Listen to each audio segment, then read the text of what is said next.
How you doing, brother? Can I give you one of these? Sure, what's this about, brother?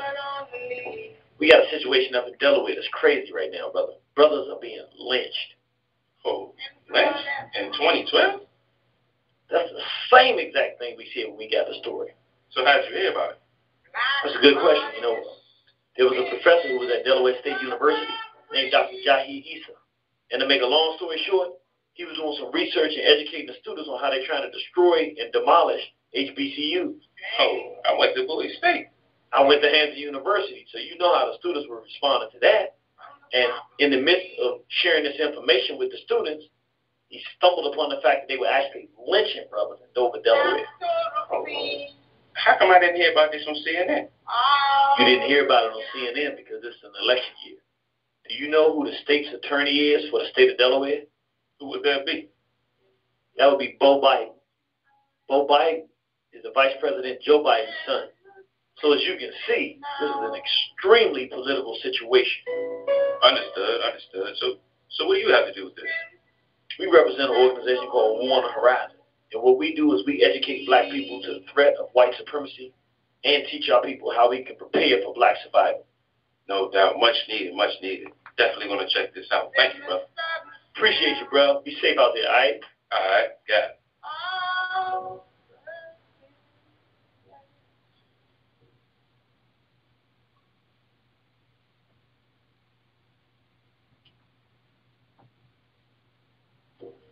Hey, brother, did you try that new restaurant down the street?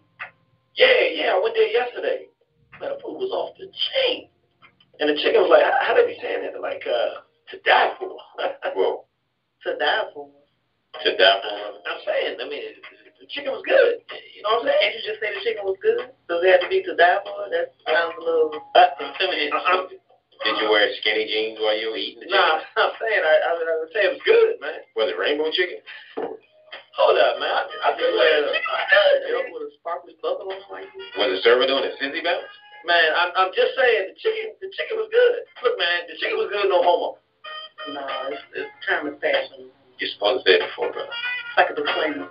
I can't say, I had to say no homo, though. There's no regulation on when you can say no homo. What are y'all, like, to regular to a governing body over no homo or something? Brothers and sisters, don't get caught up. Don't let the homosexual poltergeist pull you in. We are the final front in the war against white sex. Stand strong. This African service announcement has been brought to you by War on the Horizon Radio. War on the Horizon. You gotta love it. No.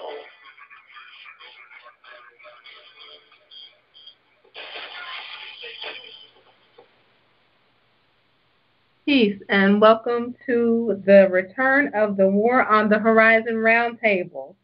It's exciting to have this going on again. This is something that the original War on the Horizon lineup used to do way back when the station first started, and we've all been excited and waiting for it to come back. I kept hearing the Irritated Genie saying, we're going to bring it back. So I was like, look, let's stop talking about it. Let's just bring it back. There's a lot of topics that we can talk about, and it's fun to get different people together.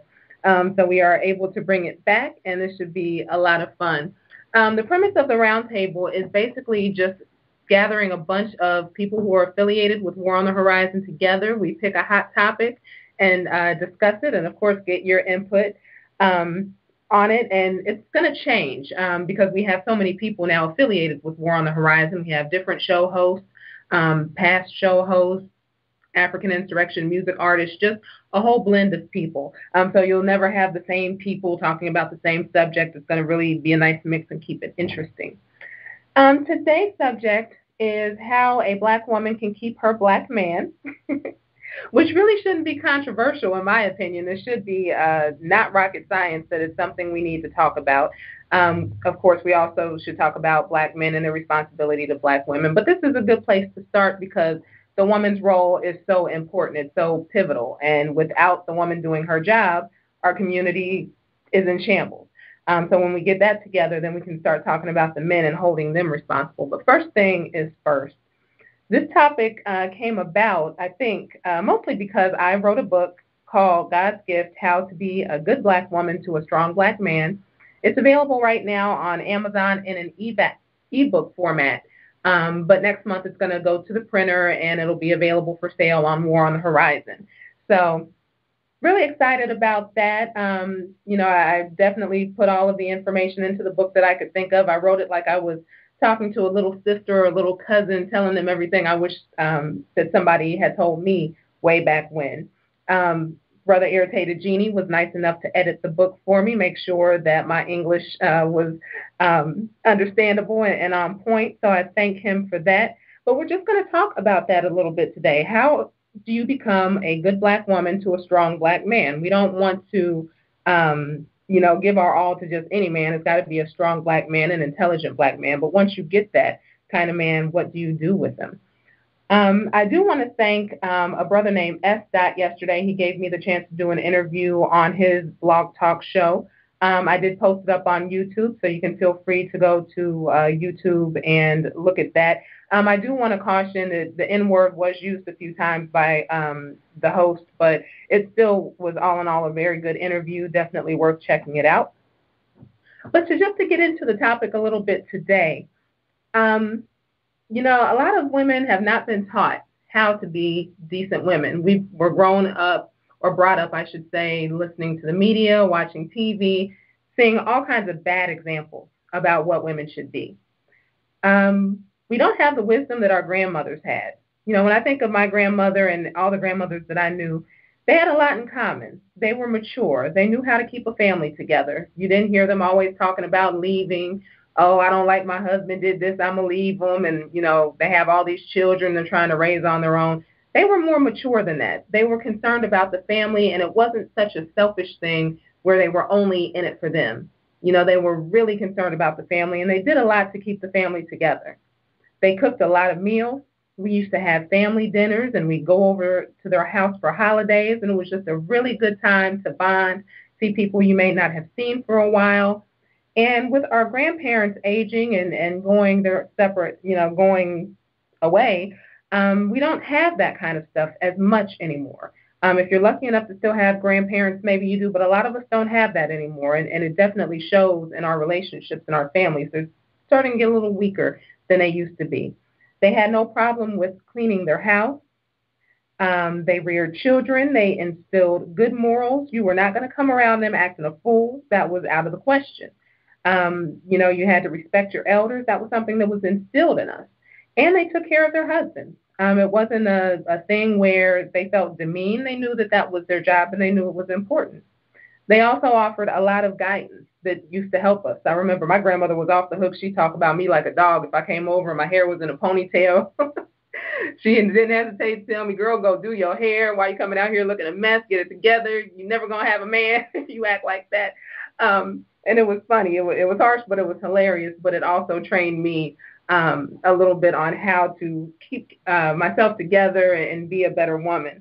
Those are the kind of things a lot of us don't have anymore, especially when some grandparents now are 36 years old.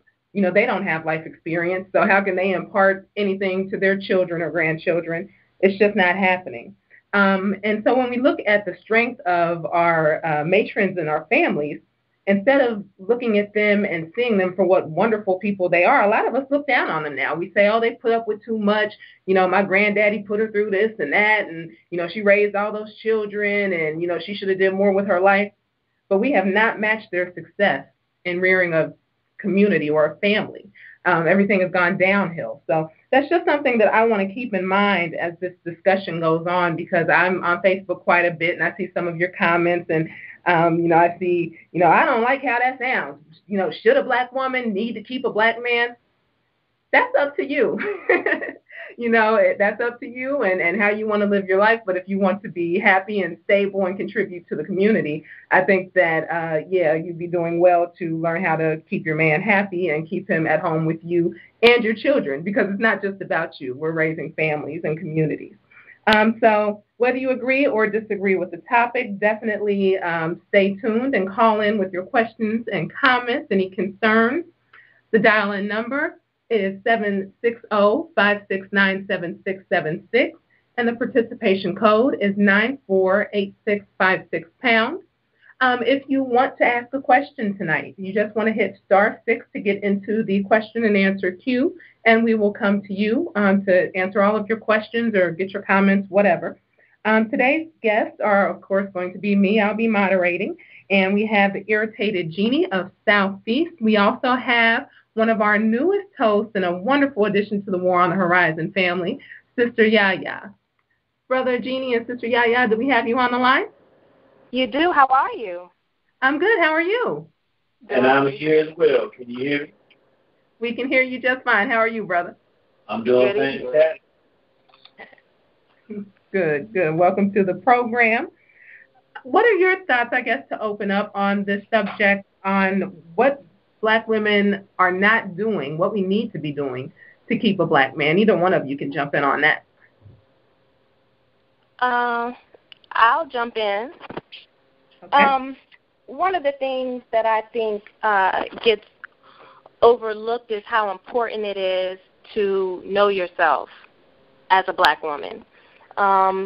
Because in order to be in a relationship with someone, in order to love somebody, then you have to have that love for yourself first. So to get that love for yourself, you have to have a like for yourself. And so many of us have been through so many things, and, namely just dealing with white folks and the level of misinformation that we get and the lack of self-esteem that's imputed in us over time. We don't like who we are. We don't like what we look like. We're nitpicky about those things, but just we have a general dissatisfaction with the person that we are. And I think that it's most important to, like I said, get to know yourself, get to know your issues, deal with those issues, because I think one of the things that we as Black women can do sometimes is we take out old anger on new people, and we carry that right into our relationships. It could be righteous rage from things that happened in our childhood, a parent missing, a parent, not behaving correctly towards us, raising us properly. And so we carry a lot of anger around, which, okay, it's there, but the person that you love should not have to pay for something someone else did or something you went through as a child. And then deal with your issues so we don't have to hold our man responsible to heal us. It's a lot for a man to carry, having to sort through all your issues and where it came from and why and what to do about it. That's not even a good thing to base a good friendship on, is somebody doing a whole lot of work to work on you, and then that can't be reciprocated back to them. So, we got to deal with our hurt because, like maybe some of us have heard before, hurt people hurt people. You become so self-absorbed. You can't see past your own hurt. You can't see past yourself to even be able to be in a relationship with somebody to reciprocate and give as needed. That's one thing I would say. That's good. All right, Genie, and tell us, as the man here, what are we doing wrong? What's your complaint? What we need to do? Well, how long you got tonight? You got about 45 minutes. Give it to us. Oh, man, I need about 3 hours. Let me cut it. No, I'm just joking. But one of the main things, I mean, there are a lot of things that we could all do better, but specifically talking about Black women and keeping Black men. 2 things I say are really, really critical, and there's a whole lot more. But one, Black women have got to learn how to talk less and listen more. Did he just tell us to shut up? Yes. Okay. Yes, stop talking and listen, because, a lot of times a Black woman is in a position to get whatever she wants. But because of the training that we have here, Black women think that they can talk their way into it. That's not how they do it. They can convince a man to do pretty much anything they want, not always, but if they're listening to the man and they hear what he's dealing with and they actually care, they can facilitate the things that he wants, and pretty much they can get whatever they want out of it. Instead, a lot of Black women have gotten into the practice of thinking that whatever is going on in their mind is more important than anything else, and totally disregarding listening to what the man that they're with is saying. And it creates frustration and anxiety in that man, and he tries to find ways to deal with it, which most of those ways are never productive or in her best interest. So one, sisters have got to learn to stop talking so much and to listen more. And 2, they got to become more reasonable. One of the main things that I hear black men complaining about is the fact we know that women are emotional creatures, and we should not expect women not to be that way. That's their nature. It would be, unless we want to be a bunch of homos dating men, we should expect that our women will be emotional. And that's something that, we have to learn to work with. But at the same time, there's a basic level of reason that black women in general have not learned and been trained to deal with that prevents them from, whenever something comes up, from thinking about it, or even once their man says something, being willing to concede, wow, that makes sense, I understand, and then do the reasonable thing. So what happens is black men end up dealing with women who, if you take the relationship aside from being a man and woman and just say dealing with another person, they're dealing with an unreasonable person. And nobody, the best example I can give, white folks are unreasonable. They're just not reasonable to live with on planet Earth, and there's no way to make it reasonable because they're just not reasonable. And what happens is a lot of times in relationships, black women are just purely unreasonable. So whether you love them or not, you have a lot of problems because they just don't make no sense, no kind of way, even when you bring up something that makes sense in a situation. So those are two things I think that our sisters can really work on to help the relationship. And I think that's a good statement. A lot of times I think that it starts before the relationship even begins with picking the right person, because sometimes I see black women treating their men like they are just idiots, like they have no sense at all. They don't want to listen to anything they say. They don't want to take any guidance. And if you have gotten with somebody from the beginning who you think is intelligent and has your best interest at heart, it really doesn't make sense that would be a problem. So I wonder almost if it's something from the beginning, because we get into relationships so quick, sometimes after a couple of hours we're considering ourselves in a relationship, if that plays into it at all. I think it plays a lot into it because, and this is a problem that comes out of the basic socialization of black people in the society. There was a time when 70% or more of the homes in the black community had a mother and a father, a male and a female in it. So vicariously through living in that home, you learned about a relationship between a man and a woman every day of your life. Now, over 70% of our homes don't have a black man and woman in them. So there's nowhere in school, or if you do learn, you learn about Heather mommies. You don't learn how a black man and a black woman are supposed to relate. Most of our people do not learn, including sisters, don't learn how to pick a mate.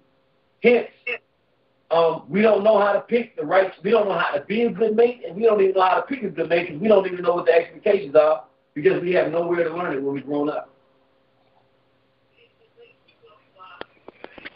I like to agree with that. It is important to choose the right mate, like you're saying, before you even get into the relationship. But I think that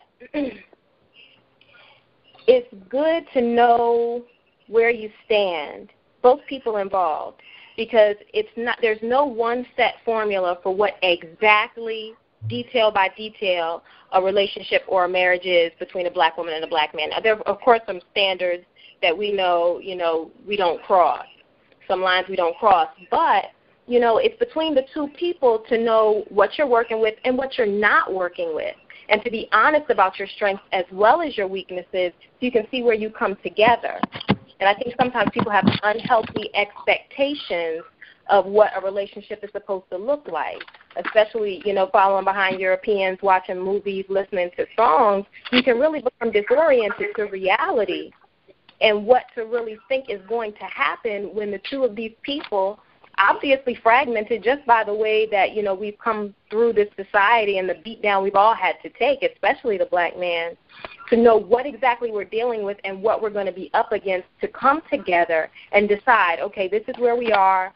Are we complements now? Do we fit together now? And also, where do we want to be? Where would we like to be strengthened? Where do we see this going? How do we fit into the war overall? And then how are we going to grow together to get there? I definitely agree. I think another thing that women need to do is take some time working on themselves, developing themselves. A lot of women, it seems, think as long as they look fine, or in their mind looks fine, that's all they need. They don't need to read. They don't need to be intelligent. They don't need to be mentally stable. All they need is a nice body and a decent-looking face and maybe a cute little weave, and that's going to be enough to sustain a relationship. They don't realize that, you might want some conversation sometimes. You might want some consolation sometimes. How important do you think that is, just character building yourself before you get into a relationship, or even while you're in a relationship? I think that's paramount. And a lot of that, taking the stance that as long as I look a particular way, then I'm all that a man needs. I'm all, he's going to be looking for or looking at. And I think that goes back to as young girls, we learn to manipulate with sex. And even from being very, very small, girls, even just watching television, watching videos, seeing the image of the black woman, and then sometimes the experiences that we go through, we become turned into sexual objects. That's just what we're used to seeing a black woman as. So in order to get some kind of what we think is positive attention, we associate having to be sexual or using our bodies to do that. And so that's one thing I would say is not going to help a black woman keep her man quiet as it's kept is sex. You can't continue to manipulate him and think that you can use sex as a trap without, like you said, working on yourself beyond what you look like. Because, of course, face value, you're going to see somebody and be physically attracted to them. There's nothing wrong with that. That's the way that goes. But there's got to be more to you than that. So, yes, I will definitely agree. I would say, based on what you're saying, there's some assumptions that's being made, which I think are really good assumptions. But if these assumptions are made, then it makes it easier to have this conversation. One assumption is that you said, you saying, how do you fit in war and things of that nature? That assumes that you're dealing with a black woman who recognizes that the white race is an enemy to black people, and there's a war between black men and the black race and the white race, and that she's on the black side. The way that the vast majority of black women's minds work, even if they don't know it, they see a war between men and women, because that is what the feminists and the Europeans have implanted in the minds of black women. So going into a relationship, whether a black woman knows it or not, even if she thinks she's conscious, even if she thinks she wants a man who's a race man and responsible, she's going into a relationship and simultaneously going into a war. And that's real. She should be going into a war, but far too often the war she's going into is a war against the man who she says that she wants, as opposed to into a working relationship with someone who she's going to help be a good man to fight in this war in some capacity. And I don't think that is a conscious reality among most black women, that they realize, hey, when I get into a relationship, I'm looking for a man who's racially conscious. And if he's racially conscious, I'm his support system. I'm going to help him fight this war. What I've found from black men, I would say more dealing with sisters who are so-called conscious than not, is that they end up in a war in their relationships with black women. And that's almost across the board. So as a man, what do you think when you see somebody, I know it has to happen all the time because, everybody has people that they idolize in some way when they see them doing videos and lectures and things like that. When sisters may come up and they're wearing the tight pants and the low-cut shirt and, all of that, are you thinking that they are a suitable, I know that you already have a mate, but in your mind, is that a kind of woman a suitable mate, or are you looking at her like there's something else going on?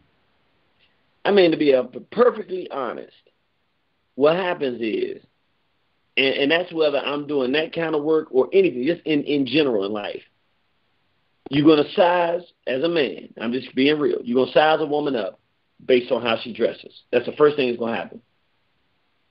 Before you hear how she talks or anything like that, the first thing you're going to see is, how is she dressed? if she has on something low cut, and she's showing some cleavage or anything like, if she's attempting to be what we call sexy, then I don't care how black nationalist, Pan-African as I am, the first thing I think of, she's a sexual object. Because I've been raised in the same society as everybody else. I can see that she has sex on her mind, and that's how I think about it. It's just no two ways about it.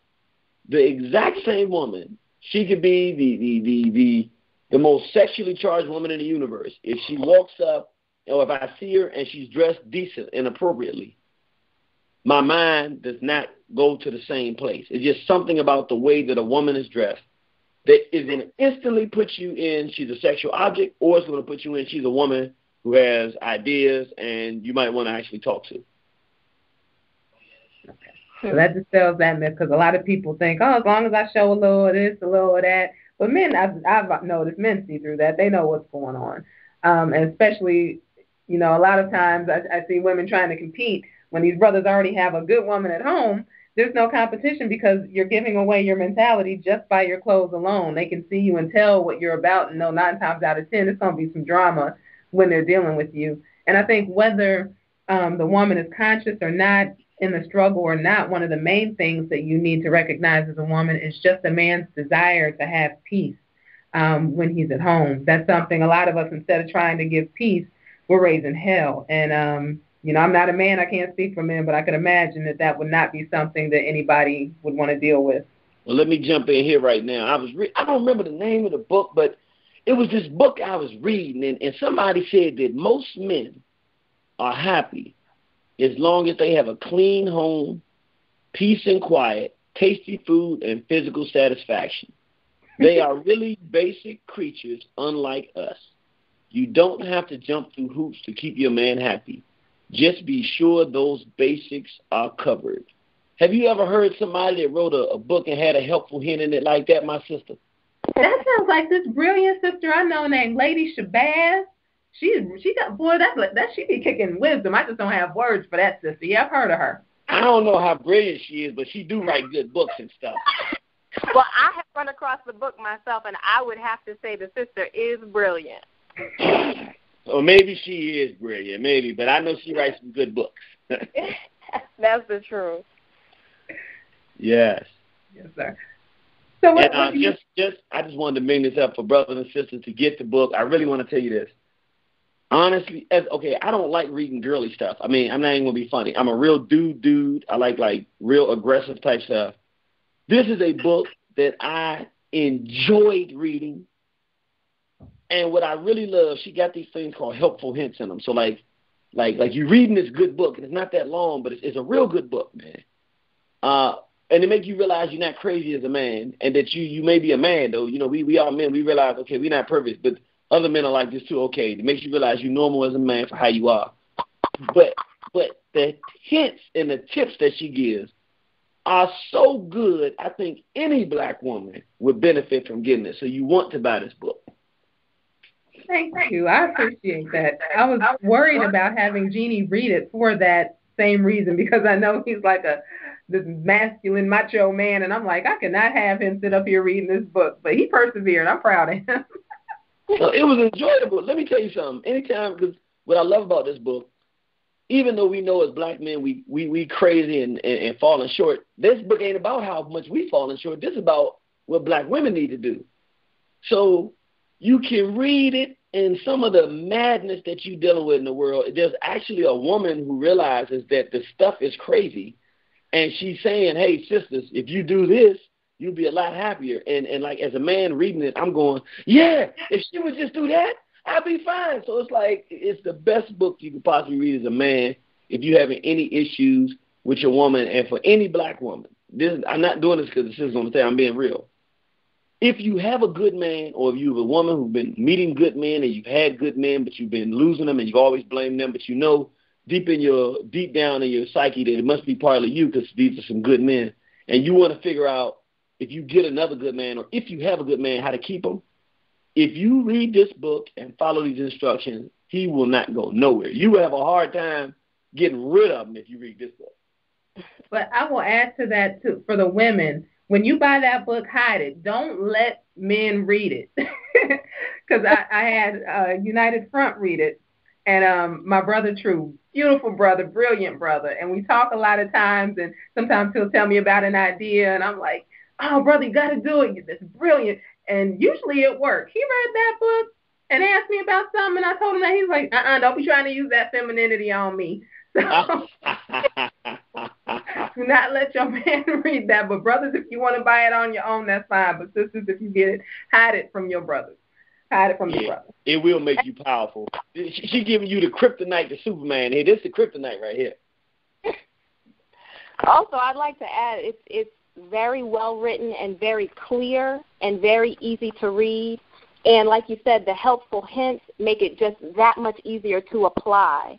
They sum up exactly what she's saying in a neat little package. You can't miss it. No matter how hard you try, when you read this book, you cannot miss the points that she's making. So, Sister Shabazz, you did a beautiful job, a beautiful, beautiful job with this book.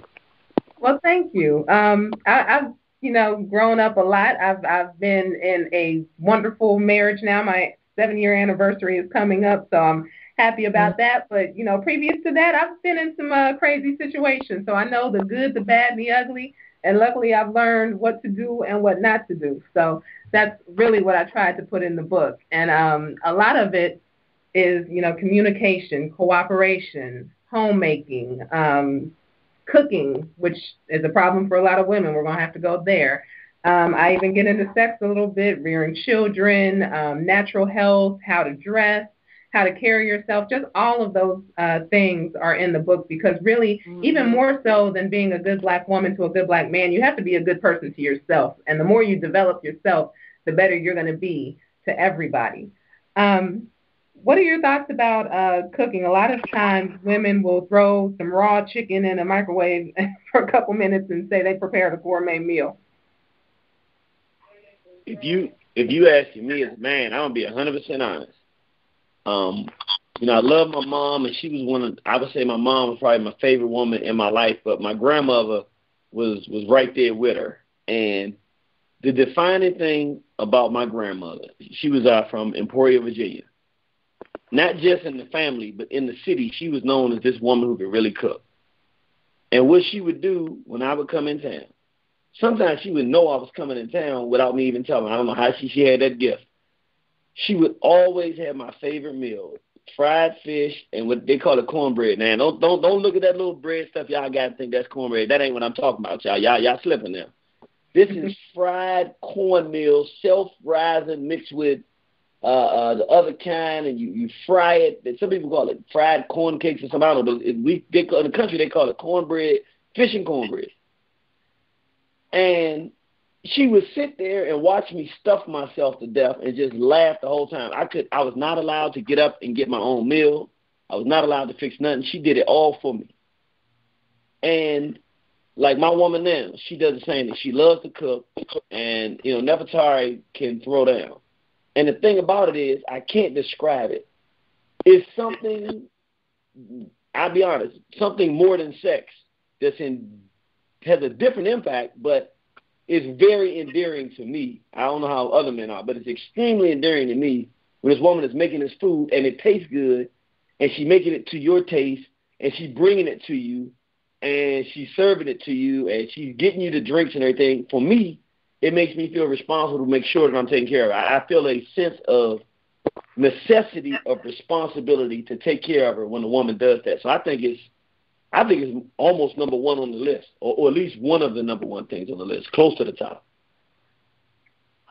And I have learned over time how important it is to cook for a man, but even becoming more African-centered and learning, I can see it from a different angle. The feminine principle, just taking it all the way down to the core of how everything works. In nature in general, people, animals, the universe, everything. The feminine principle is the life-giving, life-sustaining, nurturing characteristic of whatever you're talking about. Now, of course, as African people, we've got to be balanced. So you got to have, a woman has to have some masculine and some feminine traits. Obviously, her feminine is going to outweigh her masculine, and the opposite for the man. His masculine is going to outweigh his feminine, but it's still there. Cooking is important because hopefully, like you said, throw some raw chicken in the microwave. As you grow and get more knowledge, understanding of health, and what it means to actually sustain life, meaning the workings of the person and what it takes for a healthy person, to build a healthy individual and just serve a healthy meal. Also, as you do that, of course it's important. You want to provide that type of comfort for your man. But I think it's worth mentioning here, and Dr. Marimba Ani goes very deep into explaining very well the feminine principle especially, but the need for balance and the difference between the masculine principle. And especially in Yorugu, she mentions how the European does not focus on the feminine principle. We know this even from some of the Brother Irritated Genie's work. They hate the woman. They hate the feminine principle in everything because Dr. Marimba Ani's approach is they're incomplete. That's what Yorugu's all about. They're just incomplete. They're always missing something. So we have to be careful. Of course, we're talking about black women and what black women need to do, but because we have to have balanced relationships, we still have to mention, I feel it's worth mentioning, the fact that the man has to be balanced as well. Now, like I said, the way you construct your relationship is built on the strengths of each person involved. So if the woman happens to know a little bit more about mechanics and fixing things around the house, and the man, that's not really his thing, that doesn't have to bruise his ego at all, that the woman knows this particular set of, this particular trait. There are men who are chefs, so he may cook a little bit better or know a little bit more where that's concerned. So I don't think that we have to be so caught into what I guess, quote, unquote, traditional roles for men and women, because as a woman, sometimes we have to work on our aggression. We have to be more aggressive than, we would like to be, just being caught in the more feminine roles that we have to play. Sometimes we have to grow up and be the protector. When we have kids, you have to protect your children. You can't just be so, damsel in distress that you can't do that. As well, men have to learn some nurturing principles where his woman is concerned. We have to build each other up. So the brother has to learn how to build up the sister as well. So that takes some patience. That takes some maturity on his part where, sometimes it's worth both sides checking their egos and seeing where we're getting a little bit out of line, where you could be accommodating the other person a little bit better. And especially I don't want to go too deep, but even in Let the Circle Be Unbroken, it's broken down by Dr. Ani how important the spiritual component is. And the spiritual component is what drives you for the balance. It drives you towards balance, because it's not African to not be spiritual, and it's not African to not be balanced. So I do think it's worth mentioning, like I said, that each party has to work on the balance within themselves so that the relationship can maintain whatever balance it needs to be in order to be successful. And that's a long way from cooking now, but I did want to put that in there. Oh, definitely. I think that you made a lot of good points, and we do have to be balanced. And that's one thing I dealt with in the book. And the book is basically towards the woman, and I even wrote in there that it's one-sided just because I am not qualified to tell a man how to be a man. I don't know the first thing about it and don't want to in this society. I'm staying as far away from that as I can. But you're right. Both people definitely have to be balanced. And it actually reminds me of what we were talking about earlier as far as women going into warfare when they get into a relationship. The words we use, how we speak down to our men a lot of times is because we're not balanced. A lot of times we don't feel heard, and when we don't feel heard, we go into that strong black woman mentality, which basically just means I'm going to be immature and ultra aggressive and lose every bit of femininity that I have and just go off and act a fool. I'm going to go ahead. I was just going to say it incites our rage from having been, objectified and minimized just from the misogynistic culture that we're in. So when we sense even that, and we're very intuitive, we're very sensitive to these things, we can pick them up easily.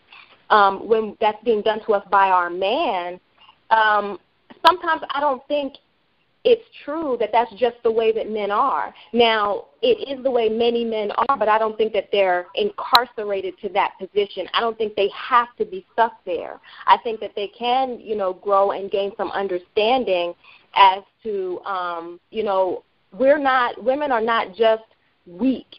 We're not just below all the time. Sometimes if, like I said, a woman has knowledge in a particular area that may surpass where the man is, what's wrong with him deferring to her decision or her judgment in a particular thing? So I don't know. They work together. I agree, and I think what I was speaking more in reference is because a lot of women don't even know how to communicate in a way that they would be heard. Because I know I have a habit. If somebody comes at me wrong, I just kind of tune them out sometimes because I know with you can't tell this from War on the Horizon because I sound so, happy all the time, but I have a real bad temper. And so it's either tune somebody out or go way off, too far, keeping it real gone completely wrong. So I joke a lot and I tune things out. And I know men sometimes do the same thing with us when we don't come at them in an appropriate way. As you said, a lot of times being raised in this misogynistic culture, it creates a sensitivity in us, especially we are enraged. People say black women aren't angry. A lot of us are angry and with good reason. It's just how we go about using that anger and being more productive. I was going to read a small part of the book, just a short excerpt about how we communicate with our men, because I think so often we enter into just everyday conversations as if everything is a debate and everything is just a battle to be won, instead of going in there thinking that we're going to work together and cooperate. So this is from chapter 3, and it just says, you don't have to always agree with your man, but you should always maintain a level of decency and respect during debates. Only children and people who think on the level of children maintain no control over their emotions. There is a way to disagree amicably, and don't be silly enough to believe that disagreements always must be settled. There may be things he promotes that you will never believe in. Yet, if you are wise, you will discover how to pick your battles wisely and when to concede on those things that don't really matter. Just because you allow him the last word on an issue doesn't mean that you change your mind. It simply means that you choose peace. And that's one thing I talk about a lot in the book is not necessarily going man to man all the time, not being in combat mode. Sometimes the best way, especially if your man is acting a little ignorant, to get around that and to keep peace in the home is to rely on your femininity. Not be weak, not be soft. That's not what femininity is. But use some of those feminine charms that we have to work with your man and cool the situation down until you can actually talk in a productive way instead of going at each other and building resentment in that relationship. I agree with that, but I don't want to be doing too much talking. If the brother wanted to say something. No, we don't do stuff like that here. You talk when you got something to say. You just jump out there and jump in. Well, I mean, I really don't have a lot to say. I think that is a very good point. And sometimes not knowing how to manage our anger, we break bad way too soon. We cross the line way too fast as sisters, and we shoot our own selves in the foot. I definitely enjoyed that whole chapter of the book where you gave tips as far as how to use feminine charm, and I forget how you put it, righteous deception. Yes, right? ma'am. Yeah, Yes, ma'am. I was starting to feel a little bit, feeling some kind of way about that, just a little, but I understand what you're getting at to try to keep peace, but again, I think sometimes, brothers have to look at themselves and rise to the occasion when they can be a little more mature. Sometimes they can be, they're the stronger, they can be the more, I don't want to say violent, but they can get, more violent and outdo us in a lot of ways. where that's concerned. But, it's worth to keep the peace and not have so much tension to do what you have to do, but both parties have to work to resolve. That's all. I would say there's a quote. I don't remember exactly what book it's from, but it's a pretty good quote. I really like this quote. It was a helpful hint. Never be afraid to admit you are wrong. Now, let me just stop.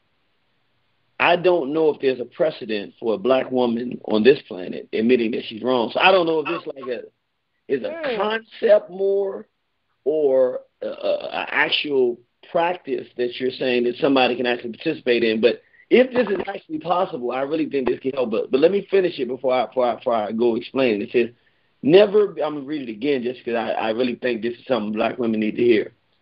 Never be afraid to admit you are wrong. Acknowledging wrong does not show weakness. It shows maturity and makes a man feel respected. This is what is so, and again, I talk to brothers all the time, and a lot of black men are having issues. It's almost a universal thing. It's almost universal we agree on. We cannot have a black woman that admits she's wrong. And when a black woman does give an apology, it's more insulting than when she won't give an apology because she blames you for it. So if she's late with something that she's supposed to have, then instead of saying, oh, I'm sorry, I was late, I lost track of time, it was my fault. She doesn't do it. That's not a real apology, which usually as a men, most of the men I know, at least myself, once a woman says she's sorry, it's nothing to hold over. I'm done. We off to the next thing. I done forgotten about the thing. But instead it's, well, I should have cooked on time, but if you had done such and such, it'd be something totally not relevant to her. So it's an attempt to never, ever be wrong about anything, which, in my opinion, creates more problems than you have initially. Because most times, if you just say, I'm sorry, pretty much at least for a man, at least myself, it's over and forgotten about it. You off to the next thing, and you never have to even talk about it again. That's true. And, that's one thing about my book. Like I said, it's extremely one-sided. I'm only qualified to give advice to women. And it's not that you are always the one who has to give and the man never does. That's not the case at all. That book is assuming that you've picked a decent man, and I actually said that somewhere. I'm assuming that you've picked a decent man who is going to have your best interest at heart, be mature, and be a good person. If you're with a jerk, then you just need to start all over again. Really, because, you can't change anybody, and life is too short to try. It's not successful. But that's definitely something that we have to work on. That's something if I'm wrong, now if I don't feel I'm wrong, I don't feel I'm wrong. But if I'm genuinely wrong and there's no way around it, I'll admit that I'm wrong. Or if, I did something and I don't really want to apologize because my ego just isn't letting that happen at the moment because the dude was a jerk too, just as much of a jerk as I was. There's ways around that. And I give a few things that you can say. That's when the righteous distraction or I can't think of the word right now. That's when it comes into play. You may distract him a little bit. I know my husband's mad. Okay, well, maybe I'll go change and put something a little nice on and get his mind off of it. Or maybe, he's walking around mad or something. Maybe I'll make him some cookies and that'll be my apology. And, we both know each other. So it's just a better way instead of, I wasn't wrong, good, blah, blah, blah. I'm not doing all that. Who has time for that? But that's how we're trained to respond to people when we're growing up on media and watching all these crazy sitcoms and just this ghetto madness. That's what we're trained to do instead of saying, is there a smarter way I can deal with that to keep the peace so that our children are looking at us and they can see us loving each other instead of sitting here about to put on some boxing gloves and go at it? There's a better way that you can do that. And in long-term relationships, you have to, because the more you hurt each other and the more you go at it, you're building resentment. And at some point, you'll reach a point where there's no return. You go so far that you can't come back because feelings are just not going to mend. So I think it's kind of important to keep that in mind when you're conversing with each other. And that's also men too. And let me throw this in there because I think this is, if we talk about that, it's a real key point. The earlier in a discussion that you realize that you're wrong and you say the words, hey, I'm wrong. You know what? I didn't even think about it. You're right. I'm wrong. At least for me. The less animosity builds up, the less resentment, the less alternatives. As a man that's looking for peace, I start looking for. A lot of times, a woman will wait 2 or 3 days or 4 or 5 days. That's a very unhealthy thing to do. Because if it takes you that long to look at it and end it, then it goes to what Lady Shabazz was saying. There's substantial long-term buildup of animosity that's building. To me, from a female perspective, and I'm not a woman, but I'm just looking at it on the chessboard, for what women tend to want, which is security and love and trust and these type of things, to me, it's better on the battlefield to have a man who's happy, because then he'll want to provide those things, than to be right about something. So if it comes to something where you see your man is at a point where he's not having peace and it's not something important and critical where you think he's really going the wrong direction, unless it's something substantive, to me, it is always better to just surrender it, be wrong about it, and move on, particularly if you are wrong about it. Quickly say it and surrender that to him, because it empowers him. He's going to forget about whether you're right or wrong and just enjoy the fact that y'all are getting along. You'll get more out of the relationship that way. Otherwise, he's going to be building up animosity, and you're going to pay for it in one way or the other at some point. In addition to that, though, I think that if one side is constantly conceding because the other side is too immature to grow, because sometimes, it's like that. If it just becomes very one-sided and you're like, okay, I give in, I'd rather just be happy and not argue, that builds animosity in that person also, because they're always being the bigger person and the other one is constantly allowed to stay in that position of, power, really is what it is. They stay in a position of power to say, I'm not moving past this point. You get in where you fit in, or it's just going to be hell around the house. That's not fair for either one. And the animosity and the tension and the arguments are probably going to increase until the other party is willing to say, okay, maybe I'm not looking at this the right way. Maybe I do need to change. And I think a lot of times black men have enjoyed the position of power. And not only that, they've been beat down so much and emasculated that they constantly have to take power in their household and in their relationships. But then at the same time, like we're saying about black women, that puts us at odds against each other, and now the war is between us instead of us working together to fight in the war. Now, I'm going to disagree with that. For me, in my opinion, and I can use general stuff, and I'm going to use my relationship as an example.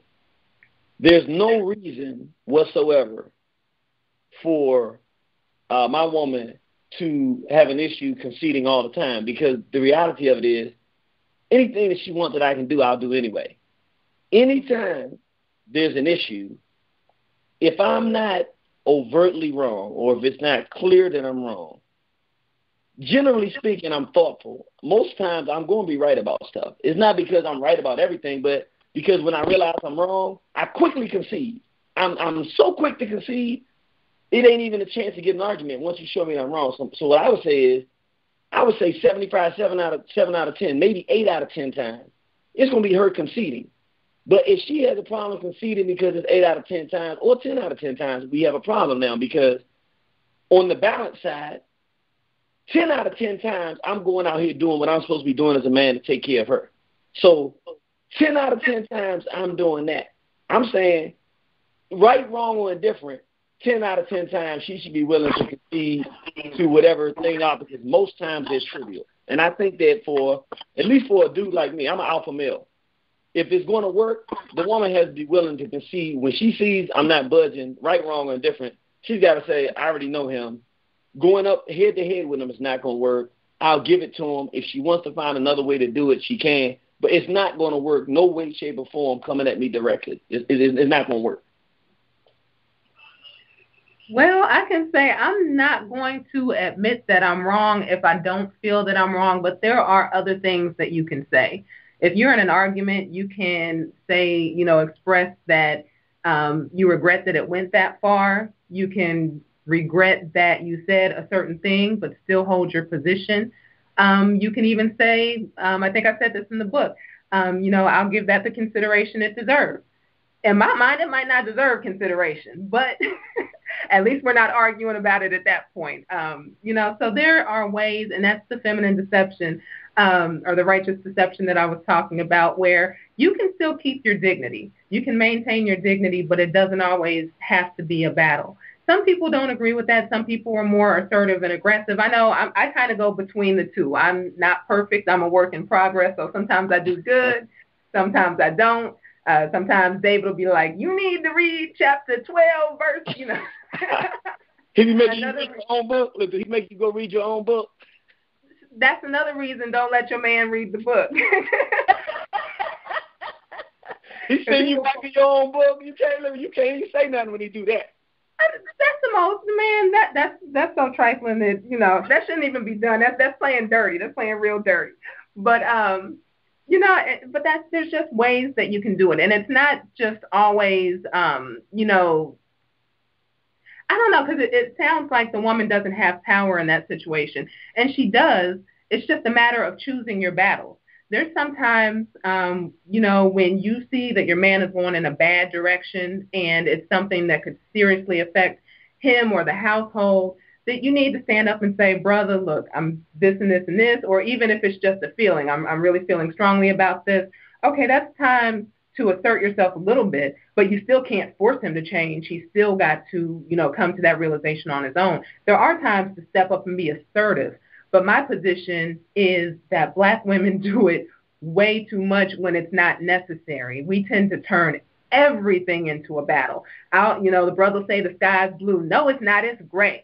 Everything is not an argument. Everything is not a disagreement. Sometimes we need to get that peace within us. That's the part that's missing. We become ultra aggressive. And I know because I deal with women all the time, and sometimes I get tired of dealing with them. And sometimes women start talking to me, and I'm like, well, if I was a man, I'd probably punch you in the face, right? Because we just get so wild with it because we haven't been trained.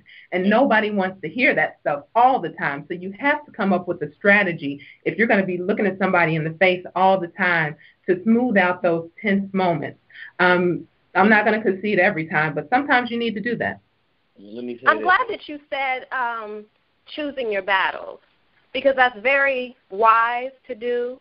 In any case, in whatever kind of situation you're in, especially a relationship. But one thing we don't have a choice in, and we know this because of understanding, War on the Horizon, we understand that there's a fight. We do not have a choice in fighting the war.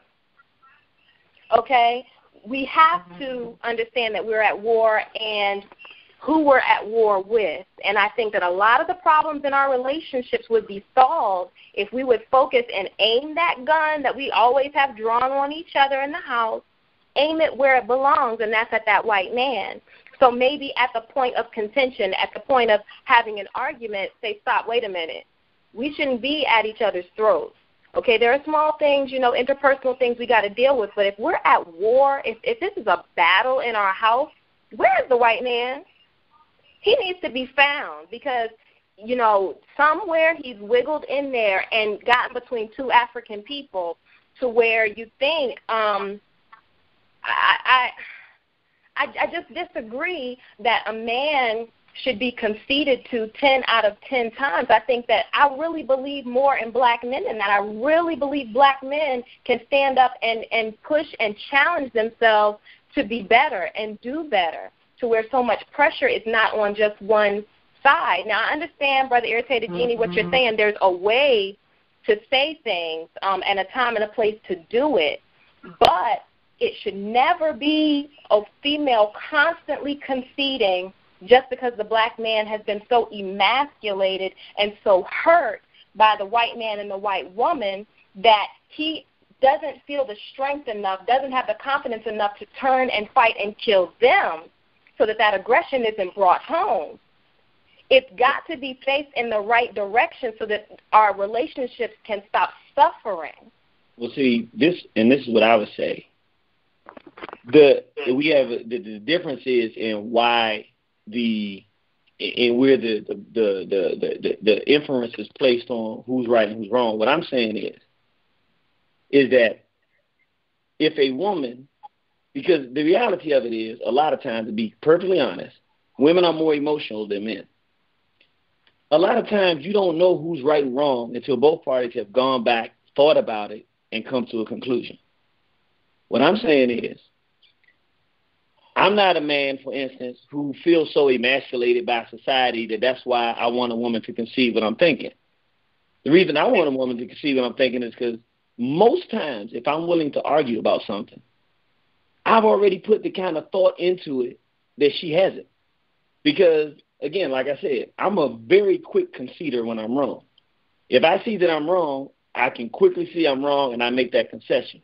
But even in a situation where I wasn't, here's the thing. If we're in a relationship and a woman makes the decision to let me be the head and have that power, what happens is this. Then those few times that she stands her ground and says, okay, this is something important, and she stands her ground, it's going to make me go back and reflect, and I'm going to listen extremely intensely to it because I'm going to say, man, that's not her. You know, that ain't how she do business. So if she's saying it like that, I really got to sit down and really hear it because that's not how she does business. However, if we got to go back and forth all the time with disagreements and she doesn't concede and that's not the way she does business, it doesn't matter if she's right or wrong. I can't tell when she's right or wrong because this is just her standard procedure to go back and forth with me. And then what's going to happen is if we go back and forth a whole lot and I see that 70% of the time she's right, then I'm going to say, okay, I got to listen to her when she's doing that because she's usually right. Now, if 75% of the time she's wrong when she does that, and I'm used to her doing that, then I'm going to stop listening to what she's saying anytime, and I ain't even going to hear what she's saying. So I'm saying, matter of fact, I'm going to go to this thing to sum up what I'm saying. I don't know who wrote this, but it's a book I think everybody should get. It says, men and women are 100% equal in terms of their value and rights. However, rights are different than authority. You are not equal in terms of authority. Your input is valued, but his decision is final. This is, I'm telling you, brothers, you got to get this book. I mean, it makes you powerful. I feel like a black Superman flying through the sky right now. I can't lose. I got this book in front of me. It's called God's Gift. This book is God's gift. There's no question about it. Well, and that's something a lot of women find it very, very, very hard to swallow. And I understand because we've been oppressed for so long. We don't want to be under anybody's control anymore. We don't want to hear that we're not the authorities over our lives. But I keep going back to the point that it's up to you to pick a good man from the beginning. Once you pick that man and you say, you know, this is going to be my man, this is my king. Okay, well, the king is the leader, not the queen, but the queen does have a role in it. But there's a way that you can make the king listen to you as a woman. If I go to my husband, I'm just like, look, we doing it this way. He's going to be like, whatever. But if I come to him in a nice way, if I use my femininity, if I'm nice, if I smile, it's going to bring out something completely different in him. A lot of black women don't even smile. We walk around looking like we're ready to kill somebody. It's funny, you know, a lot of people feel like they need to, again, going back to the clothes, put on the tightest clothes to attract a man. You don't need to do that. I'm covered from my neck to my ankle all day long, and people come up and talk to me just because I look happy, just because I'm not going to cuss them out if they say, good morning, sister. I'm going to say, good morning, brother. How you doing? These are things that a lot of us don't do anymore, and we don't even realize it.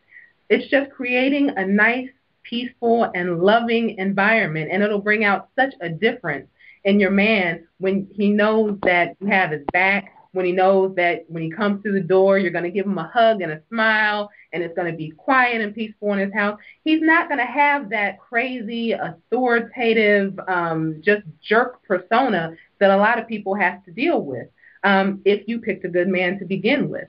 He'll know that when he comes home, he can leave whatever garbage happened during that day. He's leaving that right outside, and he's just glad to be home. You don't have to worry about him running the streets, where's my man at, because he wants to be at home because that's where peace is. And that's what most men want is just peace. So we have to learn how to get that to them a little bit. And then once we allow them to have peace, we're going to have peace too.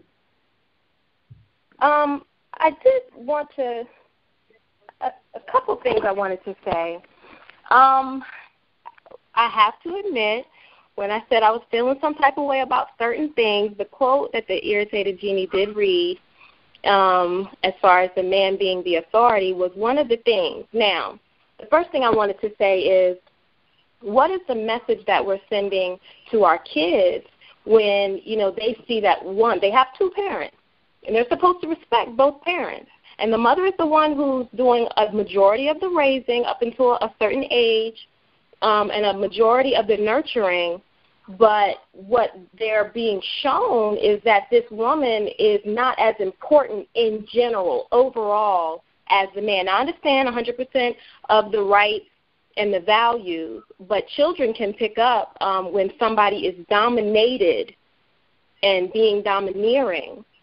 And so I think that we have to kind of watch sometimes the example that we're showing our children in that way. Now,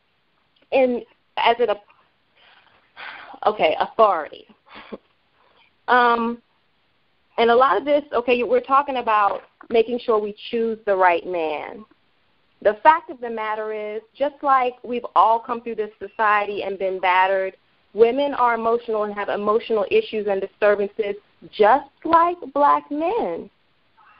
So what about the black man who's got emotional issues from things maybe he hasn't dealt with from his childhood? Maybe his mother was a battered woman, she was abused, and he got some not African cues and not African information on what a woman is and how a woman should be treated. Now, let's say, we're not saying he's abusing his wife, but he's just got this mindset, and so it conveniently fits into this setup that the man is just the ultimate authority, but it's being abused to some degree. He's taking that power a couple steps too far simply because of what he saw. Does that leave him completely innocent? And then what about those brothers out there who, like we've discussed in some of our past shows, me and Dr. Marcus, having black hands doing something but being controlled by a white mind?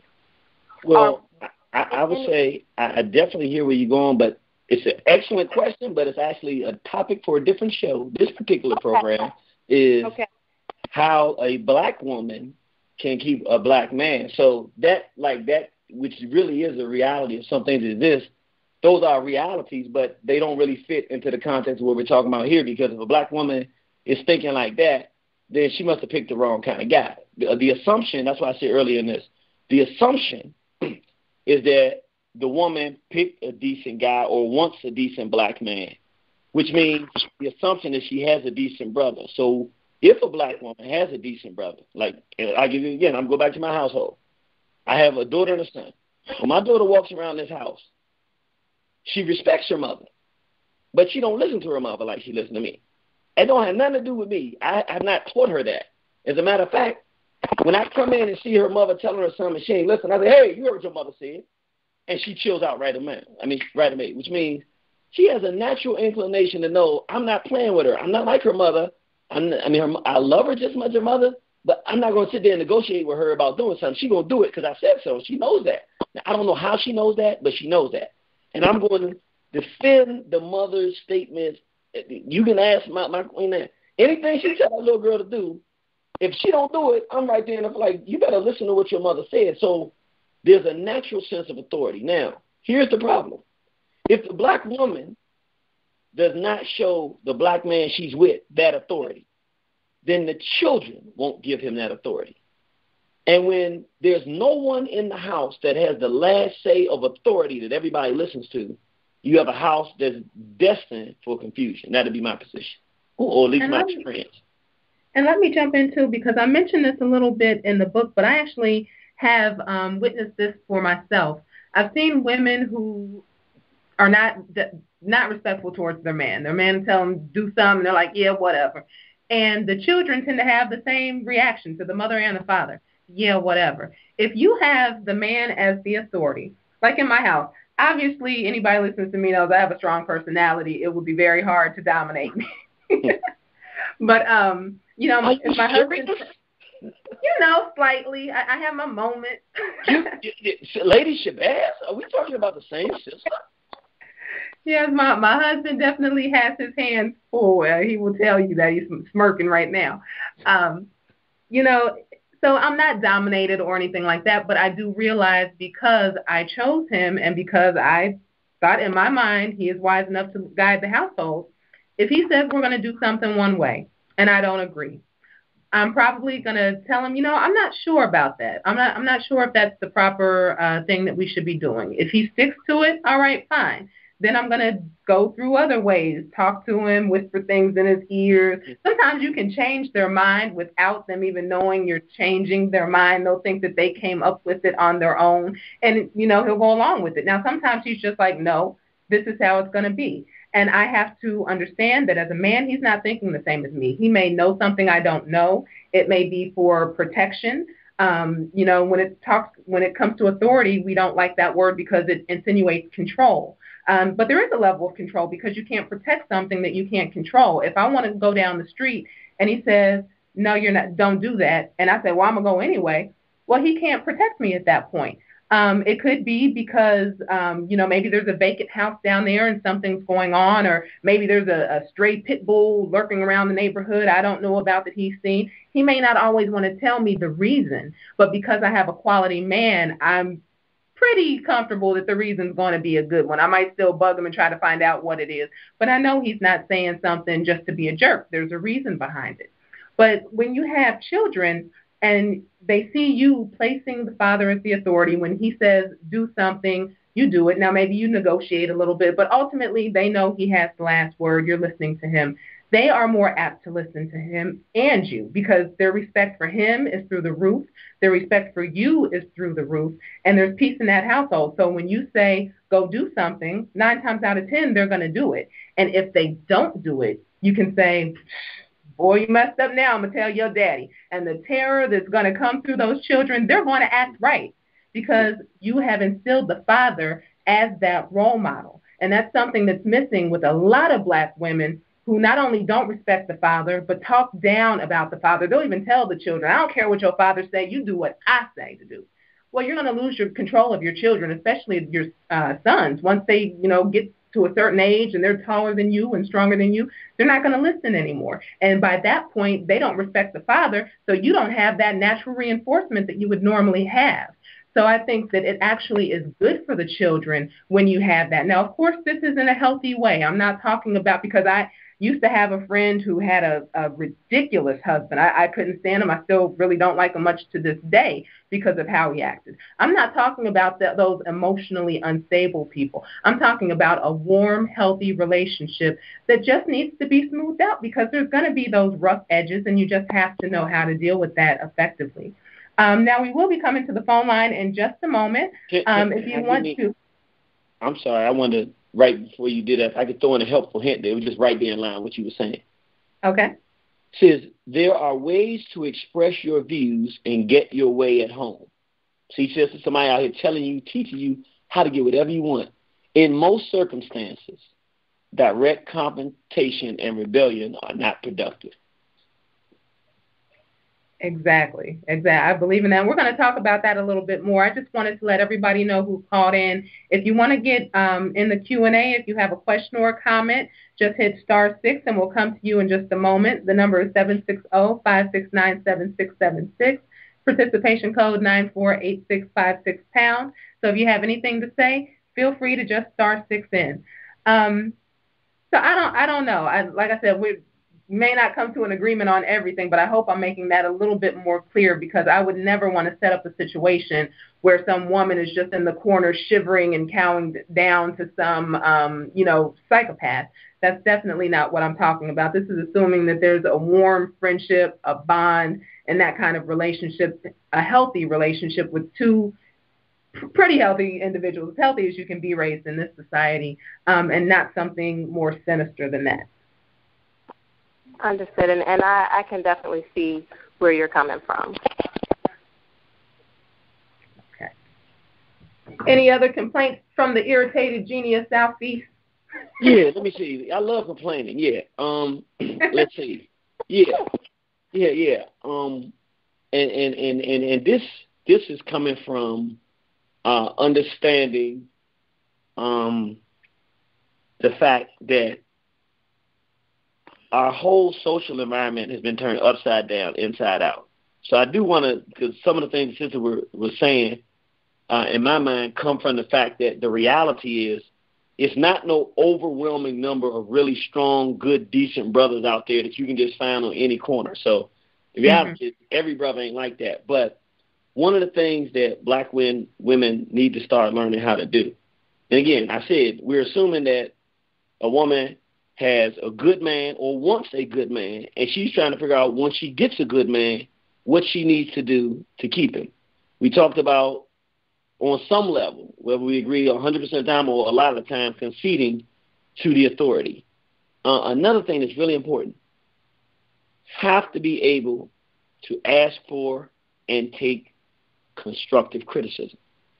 Because what happens is, a lot of times, and I've I've experienced this on a number of occasions, if you get a woman who cannot take criticism, then what happens is you start not saying nothing to her about things that you could help her with, but you ain't going to say nothing.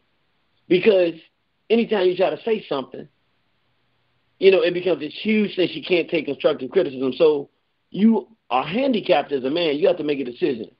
Is it better to just let her be wrong and mess this up and things not work well?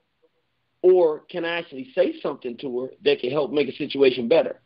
And what ends up happening, if you're with a woman who is hard to take criticism, even if you love her and you're going to stay with her, what you end up doing, half the time you just don't say nothing because you just don't want to deal with all of the calamity and issue dealing with you saying something, her coming back.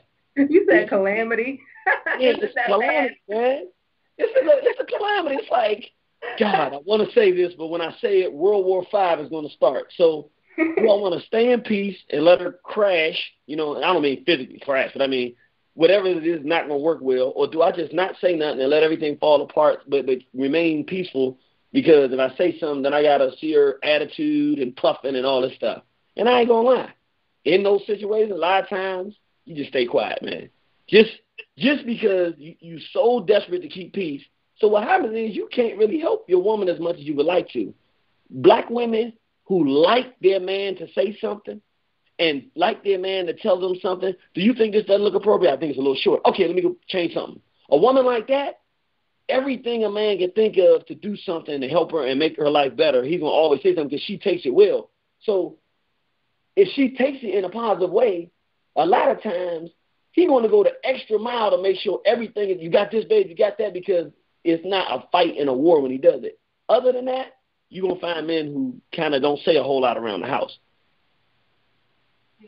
So that would be your thing, is learn how to take some criticism, get a little bit of maturity for women. And desire it. Because if the man loves you, most times he's telling you something to your benefit. So he's not telling it like looking at you, looking down on you. He's going, if she did that, she would be even better.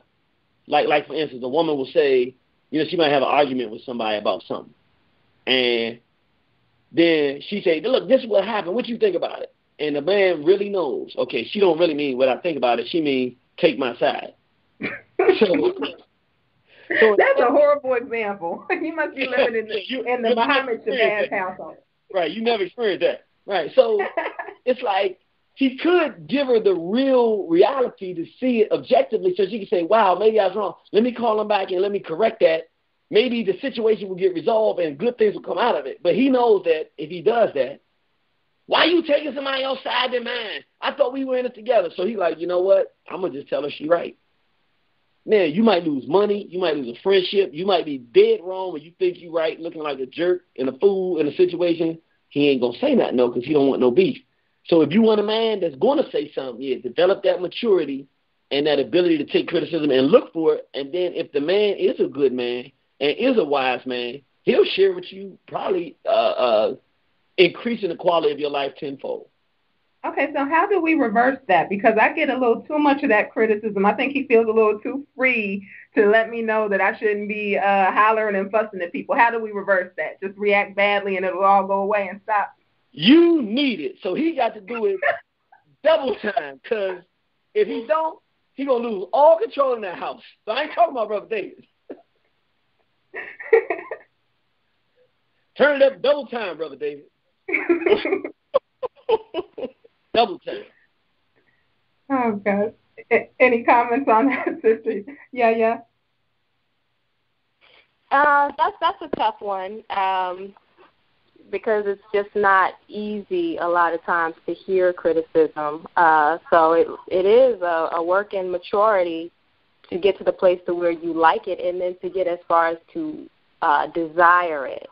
But I think, we all need criticism and need to be able to take it. So I think that is a good exercise in dealing with any type of relationship. I agree.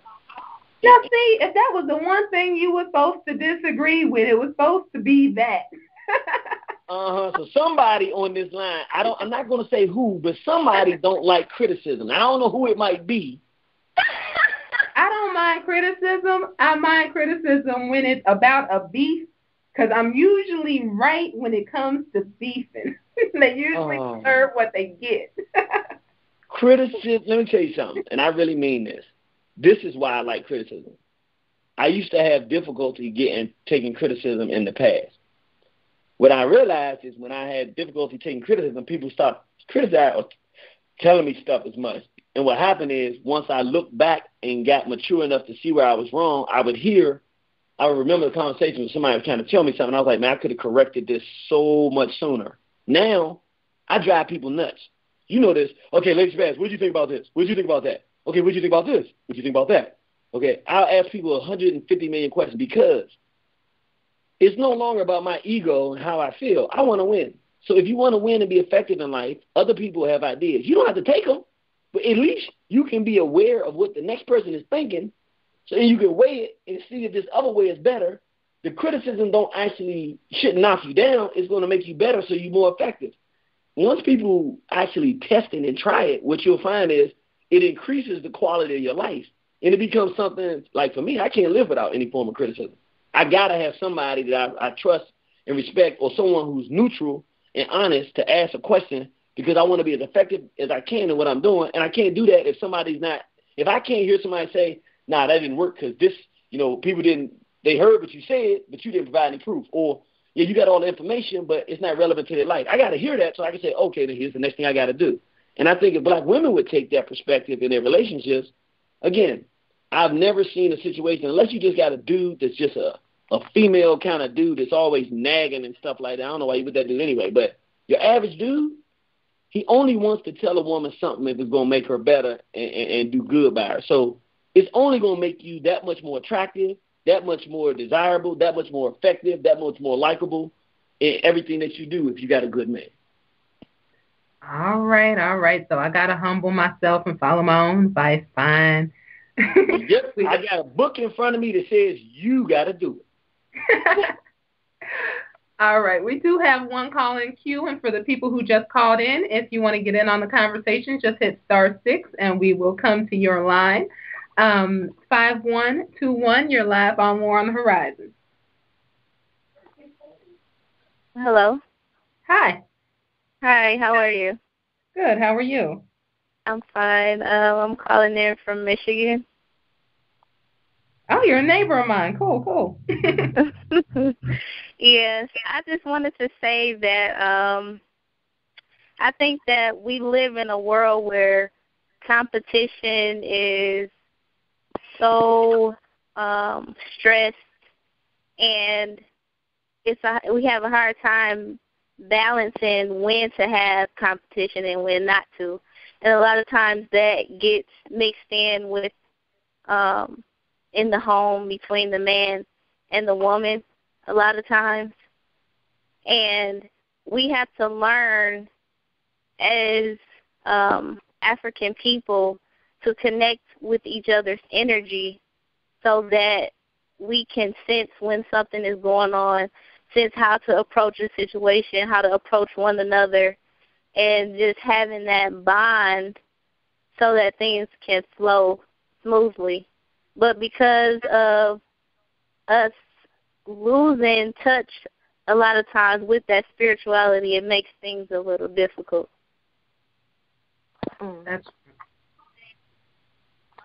I think that's a beautiful, beautiful point, and I definitely agree. I spoke with one sister as I was kind of preparing to come on for this forum today, and that's one of the things she mentioned. She said, I don't know how people without any type of spirituality, any type of bond with the Creator, even make it in their relationships. What are they doing? How are they making it? Because you have to have your own individual spiritual grounding in order to be able to understand those energies. So, sister, I think that's a beautiful point you made. Thank you. I would say I think that what she just said is a nail on the head. A lot of times, and that's for men and women, I think we watch so much Martin Lawrence and so many of these programs that have the Jeffersons and that have black men and women pitted against each other in competitive roles, that we internalize that. And I mean, didn't they have a movies like Two Can Play That Game and all these kind of movies where we're in competition with each other? And I think that I really believe that these films, these TV stuff that we watch, I know that it has substantial impact on our thinking, and we end up in relationships that are more based on what we've watched on TV than actually what will be effective for two people to actually get along and be constructive. I think that's a really good point. When I was younger, I never desired anything but a black brother. Even, when I was little, I always had a crush on some dude in my class or whatever. But because of watching television, I always had the thought that, yeah, I'm going to get with this black man, but chances are he's going to bring me down or he's going to die or whatever. The ending was always tragic. It was always tragic. I just knew when I grew up and got in a relationship, it was no good was going to come of it. I love a black man, but it's just going to be horrible. Watching, The Color Purple, Women of Brewster Place, just everything that came on was just, it never ended well. And so I do, and now it's even worse, I can even imagine. So I do think that plays a major role in our psychology today. Absolutely, and even to just tack on one more piece to that spirituality point, just knowing the overall role of African relationships, as we understand it to be with the war going on, without spirituality, how can you want to die for your people? We're in a war. An obvious consequence that comes along with war is that you're going to die. Well, we've determined in our minds, okay, we're going to fight. We know who our enemy is. Without spirituality, how can you make the decision, okay, I'm going to go for my people, and I'll just die that way? How do you do that without any kind of spiritual connection? And that's all I wanted to throw out there. That's true, and part of that spirituality, too, is realizing part of the war is our families. And that's one of the reasons I wrote the book, because a lot of times when we look at these relationships and how we relate to each other, it's just like, what's best for me? What works for me? We don't think about our children. We don't think about our families. And we don't think about the fact that we cannot have a community without strong families. It's impossible. So, that has to be a part of it, too. I mean, we're definitely going out there and we're fighting these battles, but I hate seeing, and this is going to be another roundtable coming up talking about the children of conscious parents. You go out there and you fight your whole life trying to get freedom, but your own family is in shambles. Something is unbalanced with that. We have to find balance, and we have to find that spirituality to get everything correct. Did you have anything else that you wanted to add to that, caller? Yes. I also wanted to say, to add on to what she said about how she thought that a black man would bring her down, and just the different stereotypes, I guess, that were shown about our men. At one point in time, I thought that same way, but I started to pay attention to how our black men are without having that stereotype pinned to them. And I love the way that black men love. When, aside from all the pressures and all the different things that this European society has put on our people, our women have been blinded to really see how our men love, and it's a beautiful thing, and it's very genuine and pure, and it's sad that it has been lost because of all the things that we've been through. That's so true, and it's everyday brothers, not even the brothers that you're in the relationship with necessarily, just black men in general. I know I used to have a job where the only black people in that building were me and the custodian, and half the time these crackers would have me in there about ready to flip. And it was something about seeing him when he came around. He'd always come around to see me. He was an older brother, and he could just calm me down, help me keep my job on many occasions. Just that warm, kind brother. And a lot of times we see these images, and they're violent and just horrible, just acting like beasts. That's not the true nature of the black man. When he's being himself, that is not a black man. So I agree with you completely on that. And let me say, man, first of all, I love this sister spirit. I was sitting in here, I almost wanted to jump through the doggone roof. But she really brought out something to me. I'm working with somebody now on the plantation, and this sister basically was dogged for this job. And her supervisor brother, but he was supposed to be able to pick. They didn't let him pick because they knew who he was going to pick. They let this other pick. And this brother was so angry. He stood in the room with the cracker that they picked for this job. And in a room full of everybody, the brother said, the sister, he named her by name, said she interviewed the best. Essentially saying to everybody, black and white in that room, she's supposed to get this job, but he get. Then the white boy the Crackerwood that got the job is sitting right there. He said, but he got the job. But anyway, we got a position waiting for this sister, and she's gonna get it. Blah blah blah blah. He did this in front of everybody. And I was like, man, that's a real brother. And this brother is known for any sister that is competent and good at what she does. He goes out of his way to make sure those sisters get taken care of. So I just appreciate the sister talking about the other side of black manhood, because we definitely see enough trashy Negroes out here that somebody has the right to complain about them. But there really are a lot of good brothers out there, and I really appreciate you sharing that, sister. Thank you. Yes, ma'am, and you are a brilliant sister, too. You really brought a lot of knowledge and a lot of wisdom to us. I really appreciate you also. Thank you. Yes, ma'am. Thank you. Did you have anything else to add? No, that's all. Okay, well, thank you so much for calling, and you be sure to call back. Okay. All right. Peace. I got to ask you a question, Lady Shabazz. Uh-oh. Yes, sir. Whenever you be having these shows, you be having the most kindest, strongest, most beautifulest personality black women. How do you be attracting? Now, look, for the record, I have the most beautiful, wonderful black woman in the universe here. So I got to say that because I got to sleep upstairs tonight. So I want to be clear. I don't want nobody confused about it. But I'm just saying, I thought she was the only one. My question is, I'm serious, it's like magic. When you do programs, man, these sisters with these beautiful spirits, call her the one sister you interviewed, what kind of magic do you have? I don't understand. You know what? Because I try to be balanced, and I don't tolerate imbalance around me. So most people that know me know, you're not going to male bash around me. You're not going to do all that. If you talk about how bad your man is, I'm going to ask you why you're choosing to be with him. Because my work is with women, and that's where my focus is. So you're not going to be around me male bashing and doing all that kind of stuff. You're going to get checked. So I don't know. This particular sister, I'm not familiar with her, but I hope she keeps calling because she was a beautiful sister. But hopefully just that energy gets around. When you're around me, that's not the place to male bash because we are not at war with each other. That's not the war I'm fighting. There's plenty of other places you can fight that battle. It ain't going to be here. Excuse me. Yes, ma'am.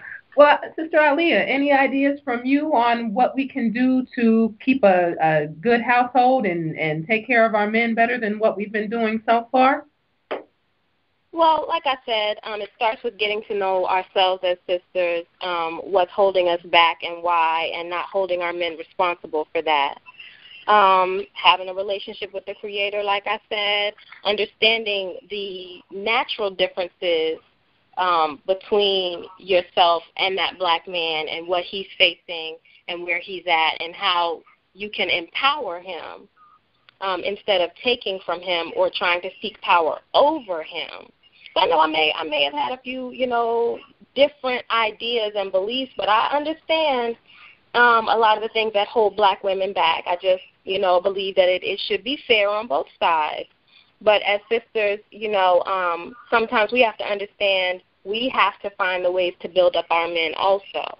And if he's not there, he's not on the mature level where he can just hear it directly or, you can take just one approach and it'll get through to him. Try different approaches because just like we need to be built up, our men need to be built up. And to just persevere and be patient and try and be one of the things I like that you mentioned you said be consistent. And I think that means everything in a relationship because hopefully, there's no time limit you've placed on your relationship. Hopefully you want to be at it a long time, and that's just how long you have to work. So that's what I'd like to say on that. That's true. I like the fact that you said that you have to work because I think a lot of people get into relationships thinking it's just going to be fun and good times and you just going to love each other so much every day. They don't realize it's work. They don't realize sometimes you're going to get on each other's nerves. Sometimes you're not going to disagree. It's not always going to be easy. Not, when you're together, you see each other every single day, you're around anybody long enough, there's going to be a problem or two, and you're going to have to do work to get through those times. So I like the fact that you bring to the table that it is work. It's not always going to be, fun and roses. There are things that you have to do. You have to nurture your relationship. You have to put that relationship first. Make it a priority and do whatever it takes to keep it. If it's a good relationship. If it's a bad one, let it go. I know that's right.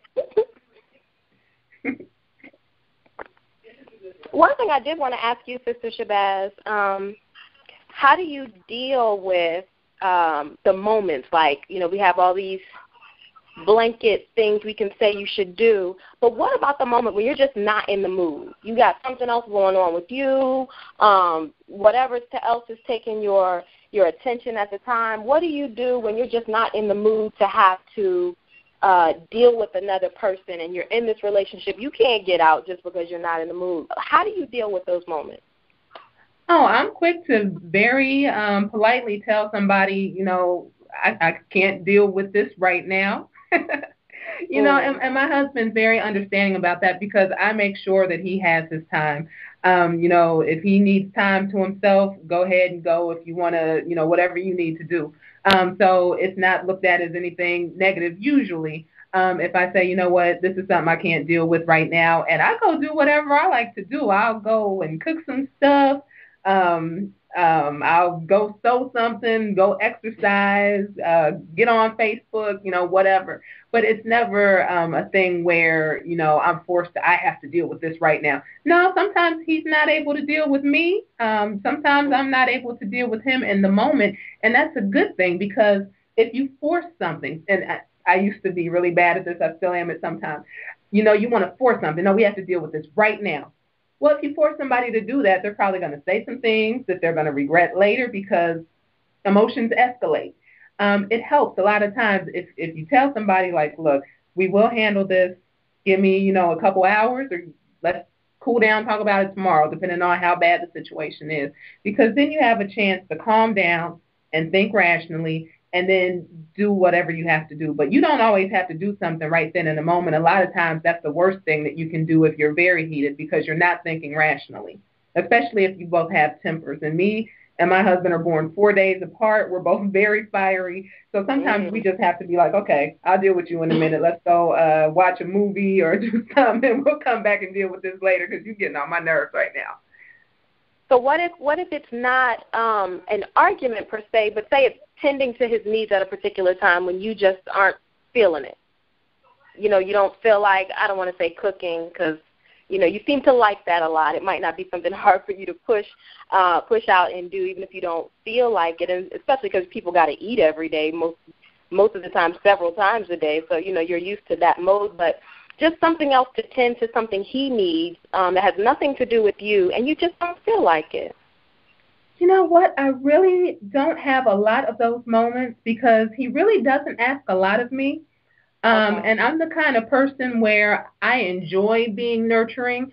There's times I really don't like him in the kitchen too much, but, if I don't want to cook, he might go in there and cook, or, he might say, well, let's go out and get something. Cool. Mm-hmm. But other than that, there's really not too much being asked of me. But if he does say, can you do this, and I'm not in the mood to do it, I can tell him, I have a lot on my mind. Do you mind if I handle this a little bit later? Or is it a priority? If it's not a priority, okay, I'll handle it whenever.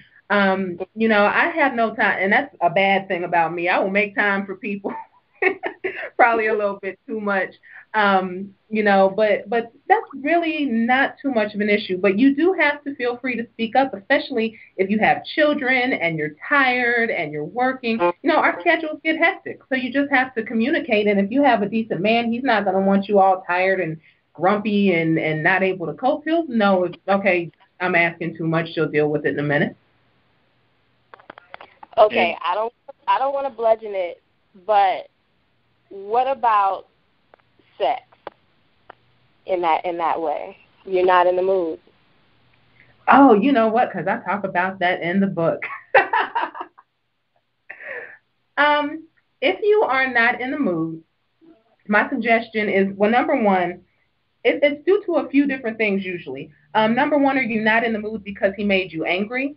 If it's because of something going on in the household, then you need to let him know and you need to talk about that. You don't withhold, intimacy just because you're angry. Talk about it, work it out, and see what you can do.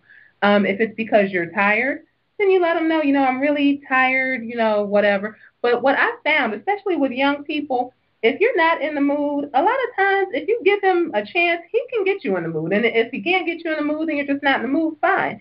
But I don't suggest constantly trying to turn your spouse down, because I wouldn't like it if I was constantly getting turned down, so I wouldn't do that to somebody else. If you really just aren't in the mood, you can't do it, then fine. But I always say, to keep it kosher, give him a chance to let him get you in the mood if you can. Okay. Thank you. You're welcome. Did you have any comments before we go back to the phone line, Mr. Genie? Because I know we talked about that a little bit when I visited down to D.C. and you was like, gotta go. Yeah, I gotta go. We ain't having that. But one thing I say, and again, this is from a guy's perspective, like, I don't let my woman carry no bags. She don't take nothing from the car. I don't think she's ever, unless I wasn't here. There's never been a day when I was here and I was physically capable that she's gone to the grocery store and taken bags out of the car and walked them in the house. Or I don't know if she knows where the trash can is. You know what I'm saying?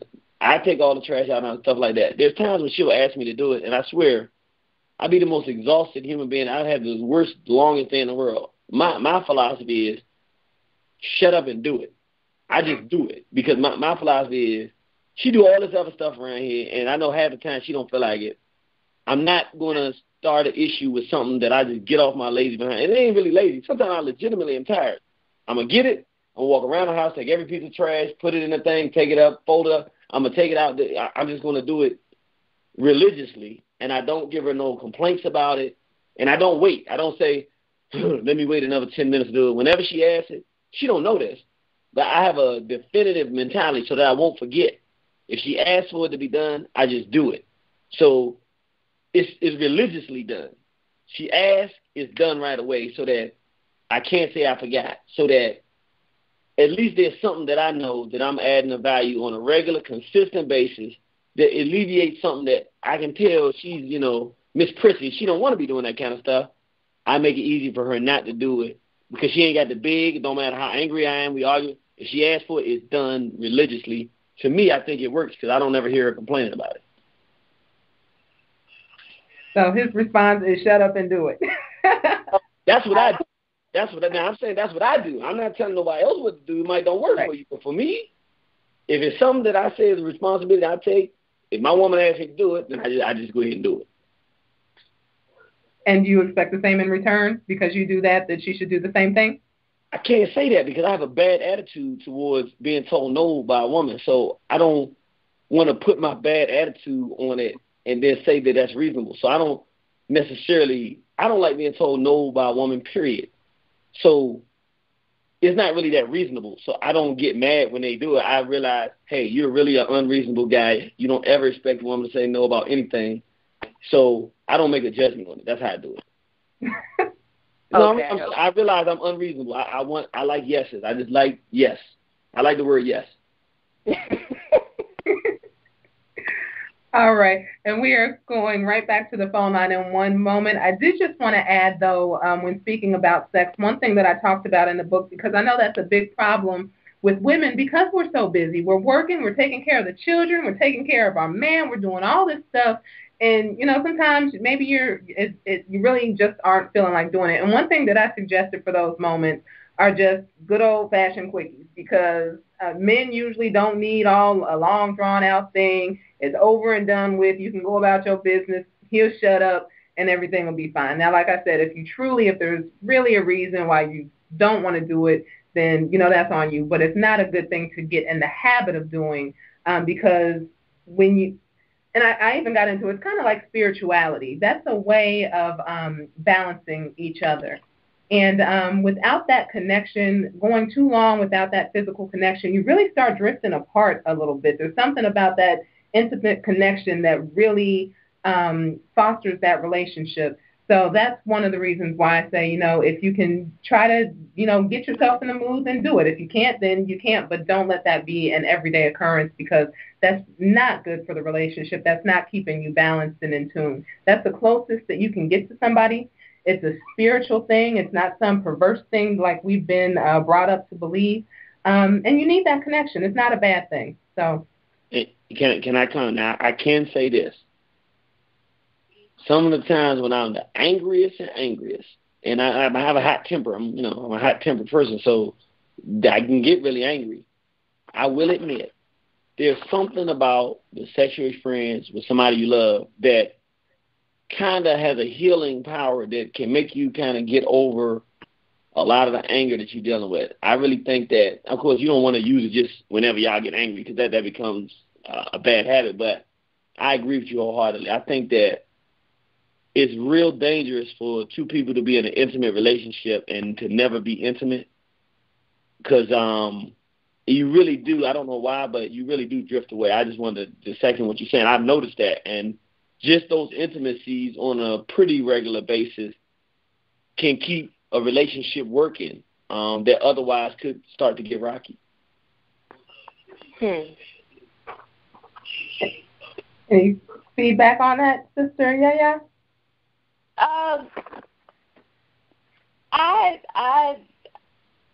I understand what you said,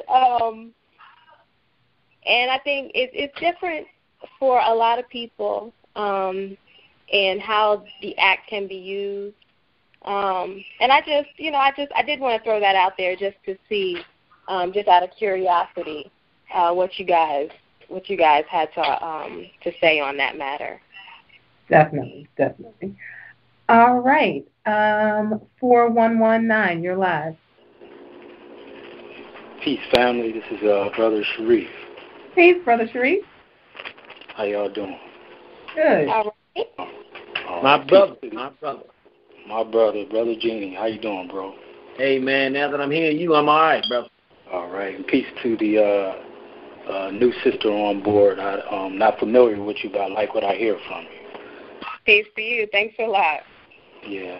Really don't have much. I think one of the problems, I've been married for over 15 years. And I'm just in my 30s.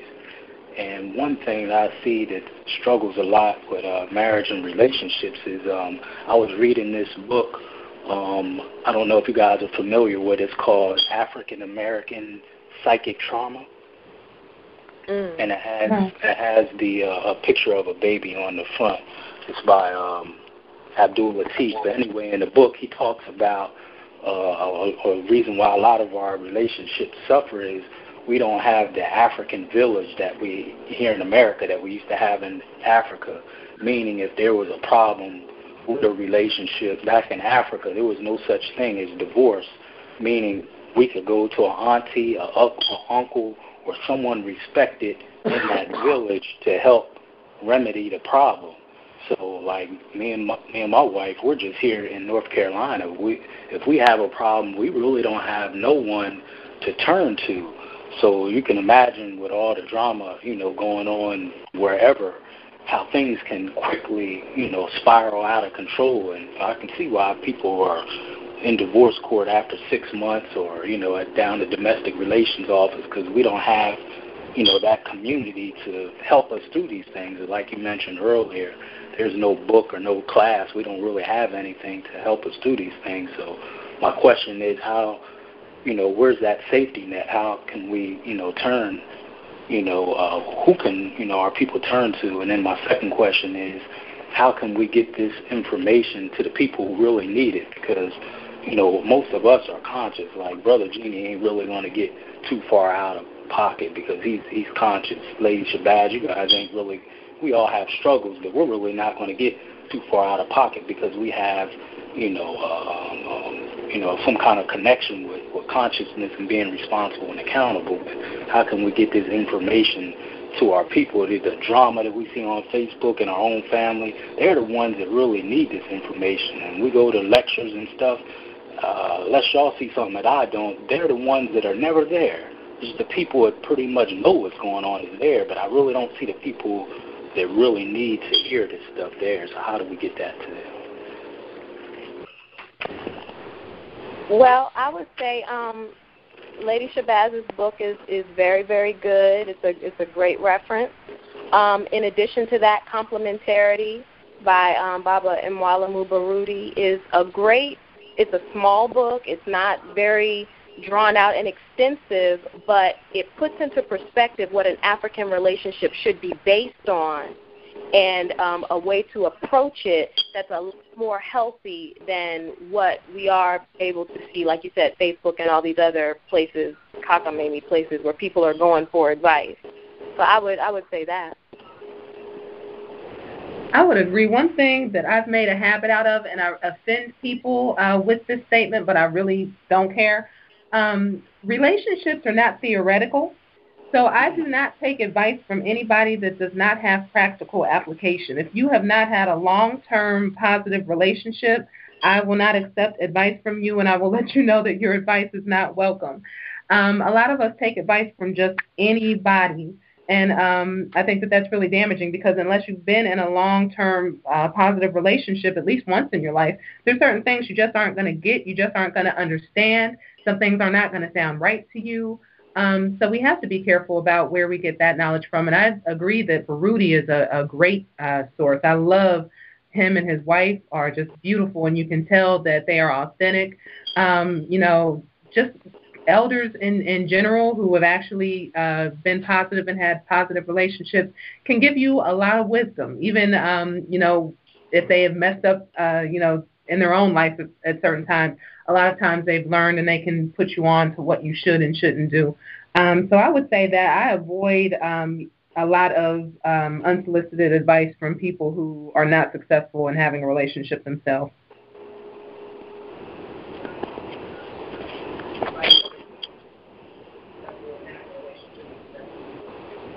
Anything from you, Brother Genie?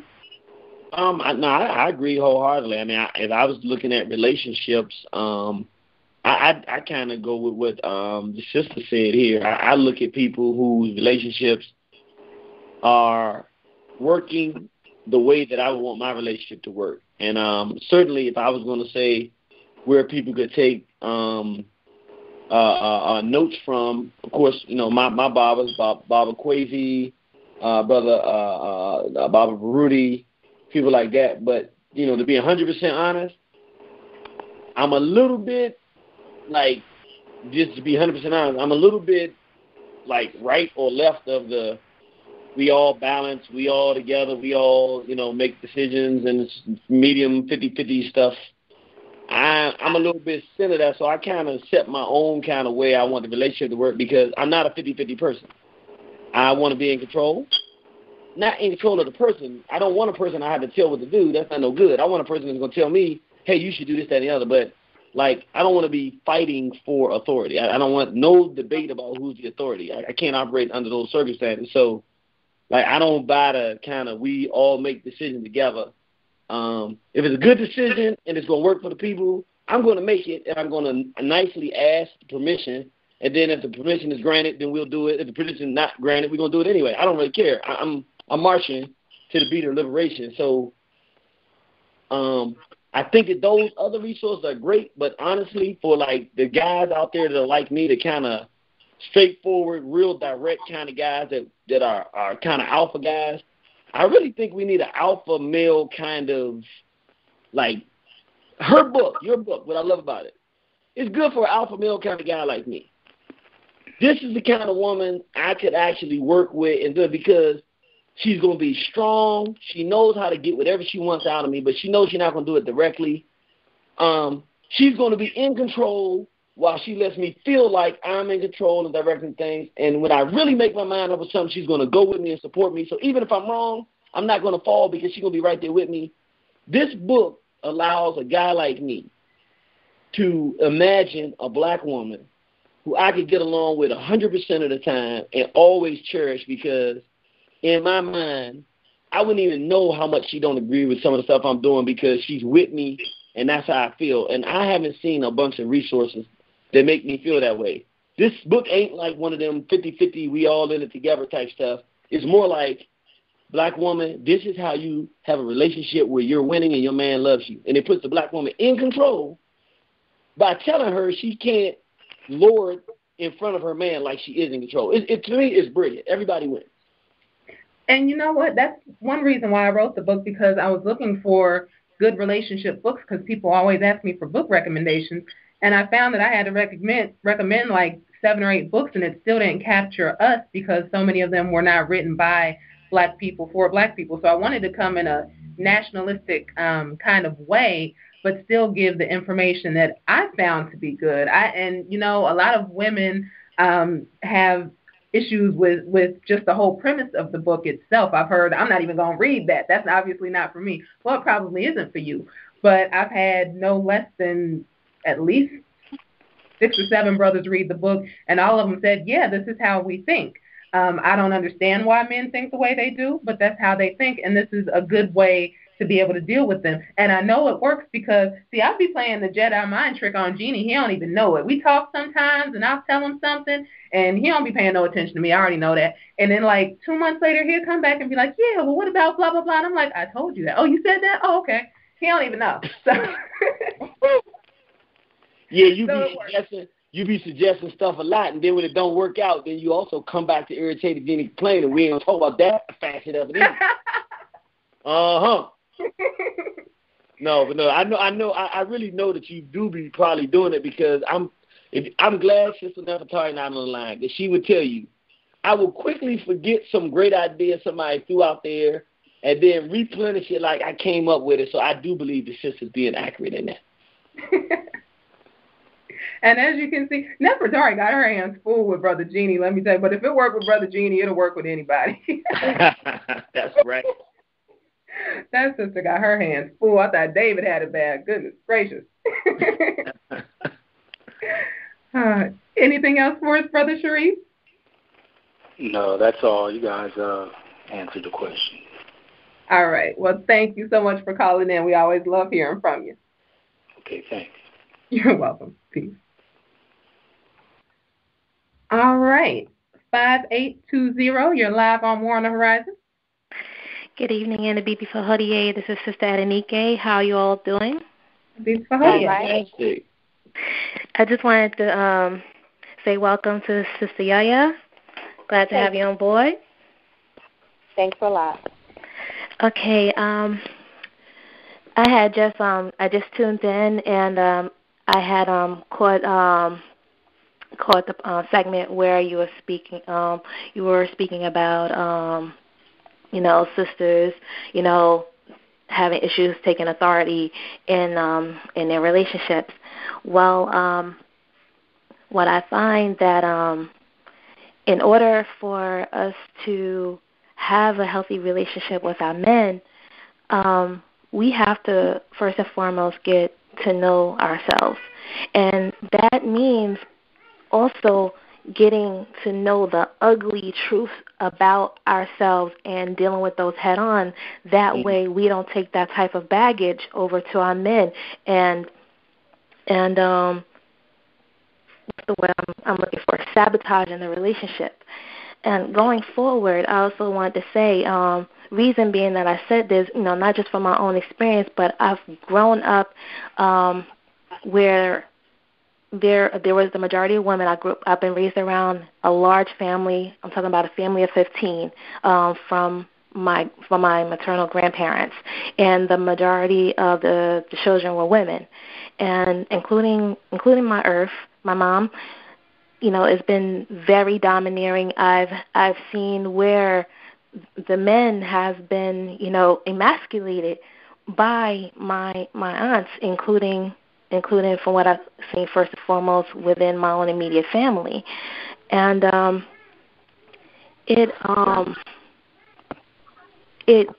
hurt me spiritually because I had to watch my father do all this. And I always said to myself, I don't want that. And and through my travels, it found me being needy and clingy and choosing the wrong relationships.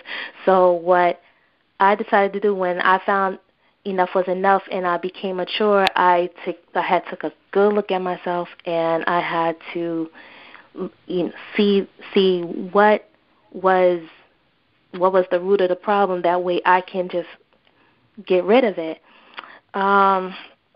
So I think that's extremely important for women to get to know themselves. I mean, really, really, really get to know yourself.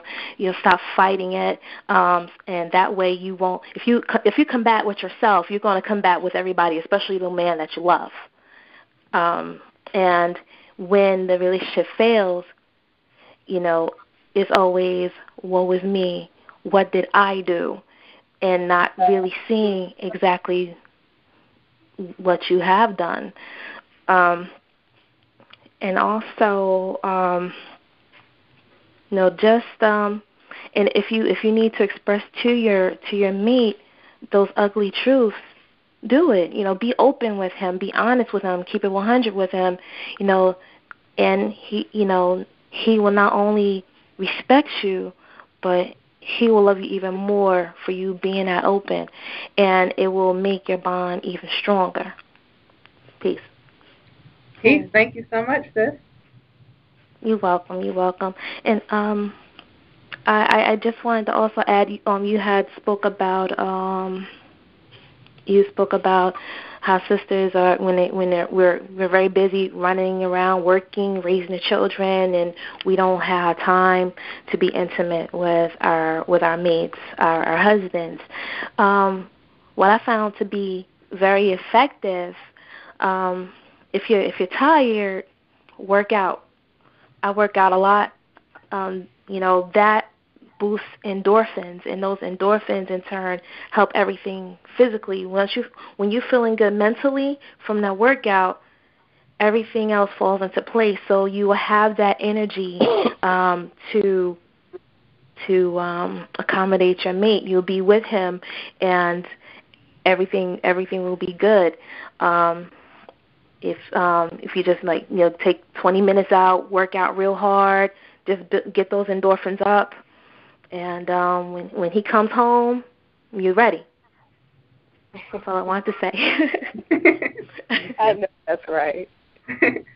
That's so true. And a lot of that is just treating people the way you want to be treated. I know a lot of the women are like, oh, I have a headache, this and that. Look, you tell me you have a headache, I'm going to be offended. We're going to have problems. So I wouldn't want to do that to somebody else because I wouldn't want that done to me. So that's something that we definitely have to keep in our mind, is to treat our mates the way that we want to be treated. So I thank you so much for that. Did you have any other comments, sister? No, that's all for now. And I am anxiously anticipating your book to come out in print. Brother Bomani, he's putting the word out for you, and he's giving that strong black hand for your book, and I'm really, really anxious to get my book. Thank you so much for the support. Anytime, sis. Yes, sir. Now, Yeah. can I know the good thing about it, it's our station, so we can go as long as we want. Can I take the conversation in a slightly serious direction? I know we're coming to the end, but, would you have a problem with that, or you think it's better to end it kind of where we are? Oh, no, we can talk about whatever you think is necessary. Okay. This is a real serious one because it really applies to black men and black women, but it's really, really, really serious, and it's relevant, and I'm being 100% honest. If a person hasn't gone through it, like myself, it's something that we tend to leave out of a discussion, but really it's relevant in every case because probably 50% to 75% of our people are dealing with this. In many instances, when you're talking about relationships, there's an unaddressed issue that exists for many of our brothers and sisters in the sexual abuse. And I bring this up because that's not particularly what the book is about per se. The book just tells a woman, whether she's been through anything, what to do to keep the relationship. But this is just another level of discussion that is relevant. A lot of times, sisters find brothers who can't keep a job and have all these issues, but they don't realize that what's really the brother's dealing with is the pain from sexual abuse. Maybe he's addicted to weed or alcohol and having these issues. Same thing with black women. A lot of times brothers will deal with black women that they just can't get along with, that have prone to breaking out to outbursts of anger. He don't understand why she's flipping out over something so small. A substantial, I would say more of our people than not, are victims of sexual abuse, are unfairly being forced to deal with these situations for their whole life by themselves. And as a result, it is responsible for sabotaging the success of a substantial amount of relationships. What I would say for every black person, whether you've been through it or not, because this is something that our people are going through and have been through, and it's a fundamental core part of the fabric of black culture worldwide based on our abuse and the cycle of abuse, all of us need to become versed in it so that if a person has been sexually abused, they can read a book like this and know how not to do certain things that will mess their relationship up, but at least they will know why they're prone to do some of those things, that it's not their fault.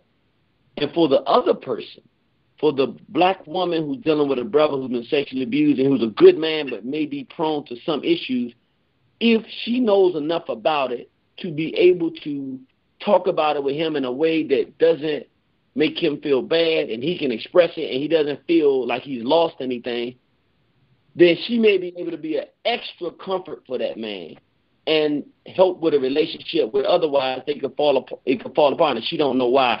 Or for the black man who loves this woman more than anything but can't understand why she's prone to these fits of rage and anger and animosity and all this stuff going on, to be able to understand that this is a source issue, that if she needs to talk about it or if she's going through one of those moments, he'd be able to identify that and do the thing that would be appropriate to help the thing go by.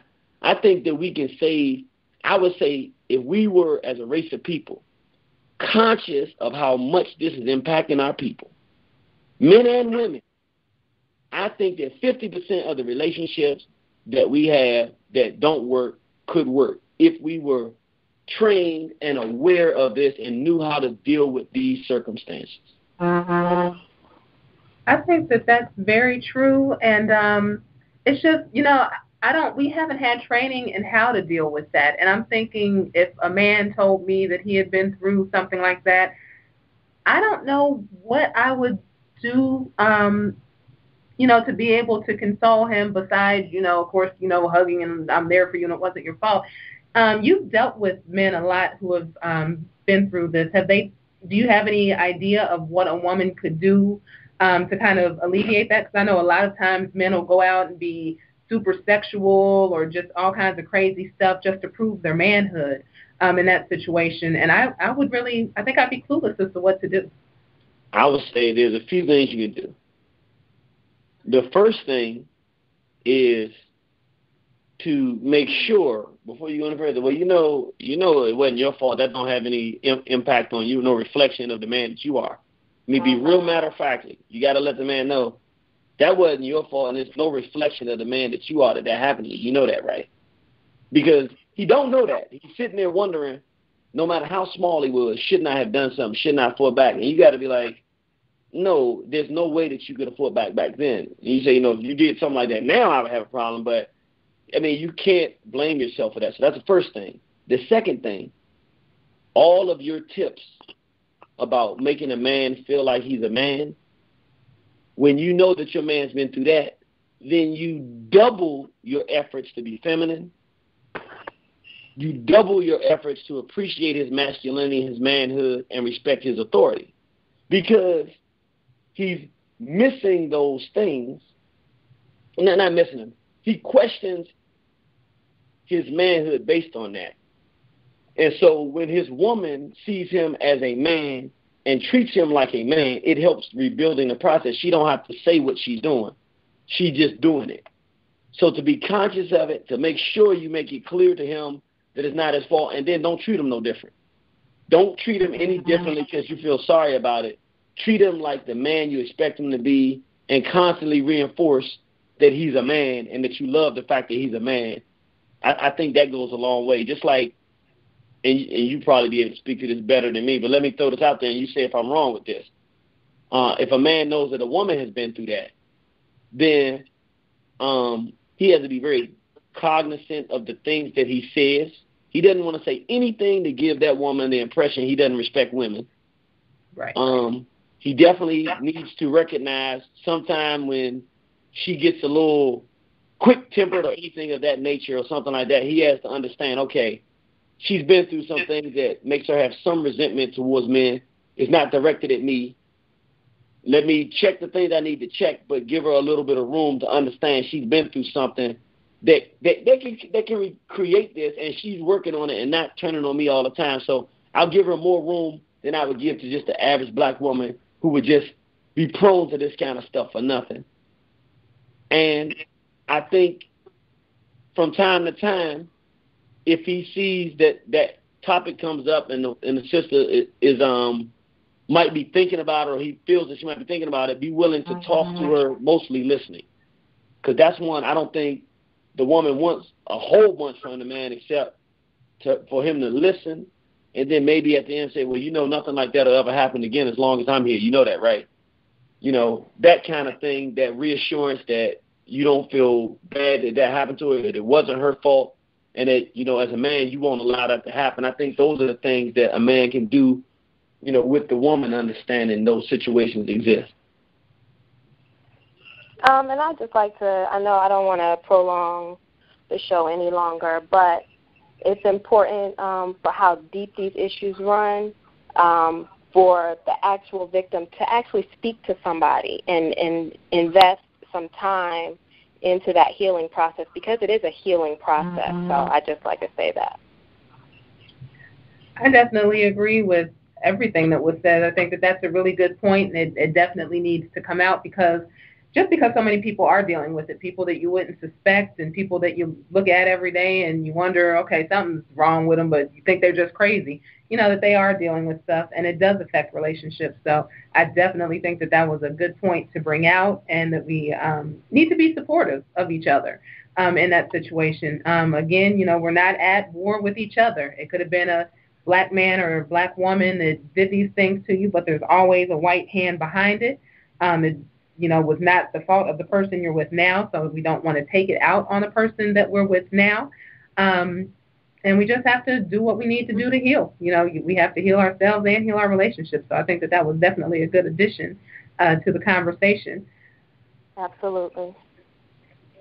Well, I guess that we are going to be winding down now. So we all have programs coming up.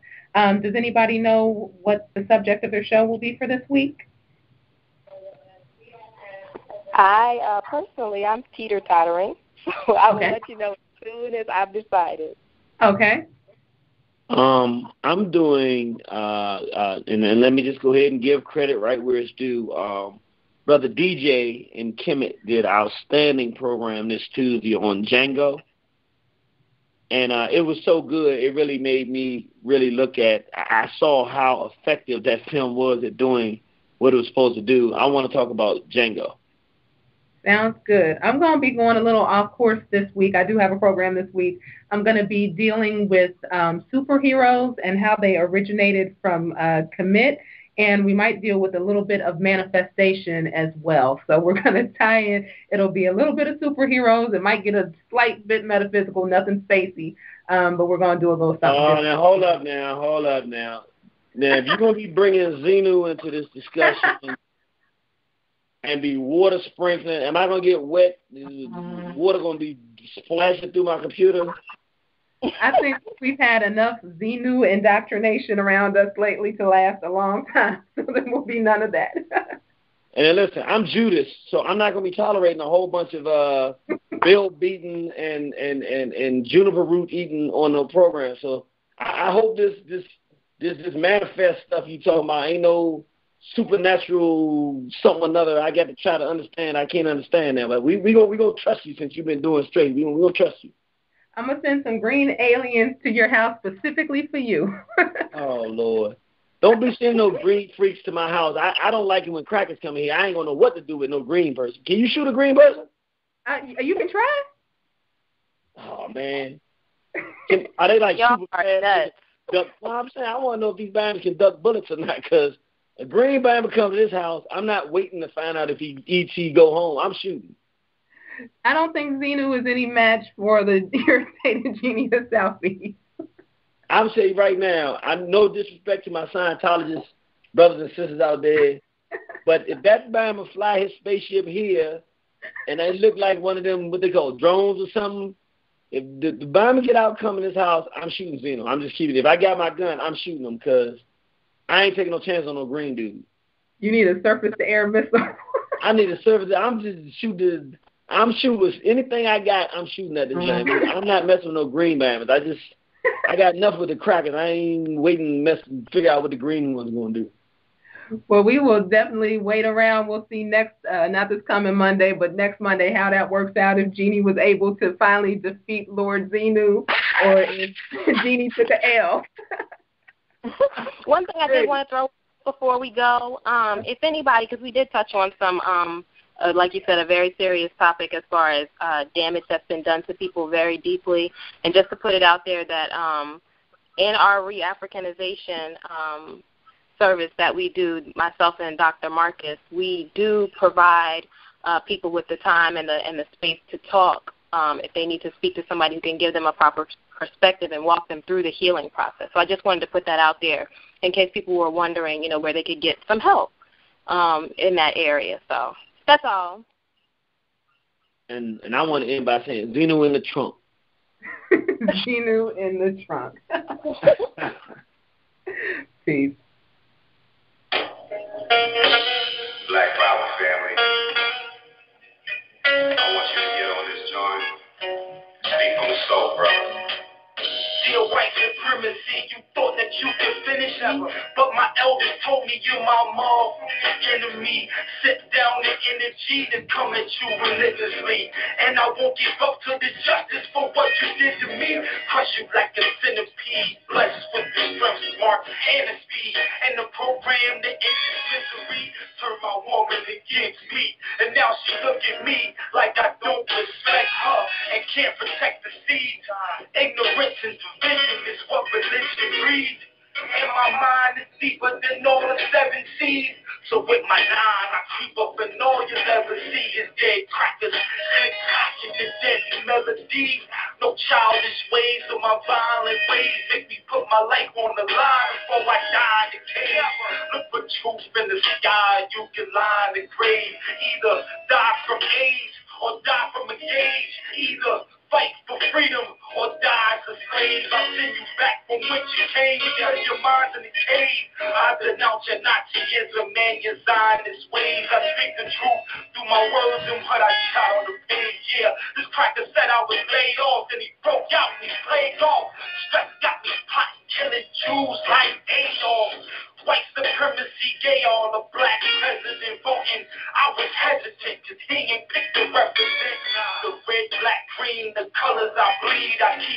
fighting for my seeds for as long as I breathe. I'm supposed to be mean, but I'm all of my deed. I be taking shots of tequila and rolling the weed. Would you sell your dignity and risk it all for your dreams? I only roll with the strong, the hand that God intervenes. Told we cut from different fabric, others tore from the seams. Giving you food for thought, you get it raw from the king. Essential minerals, I'm giving you no pork or no wings. This is all alkaline, I never rhyme for the bling. Let's go.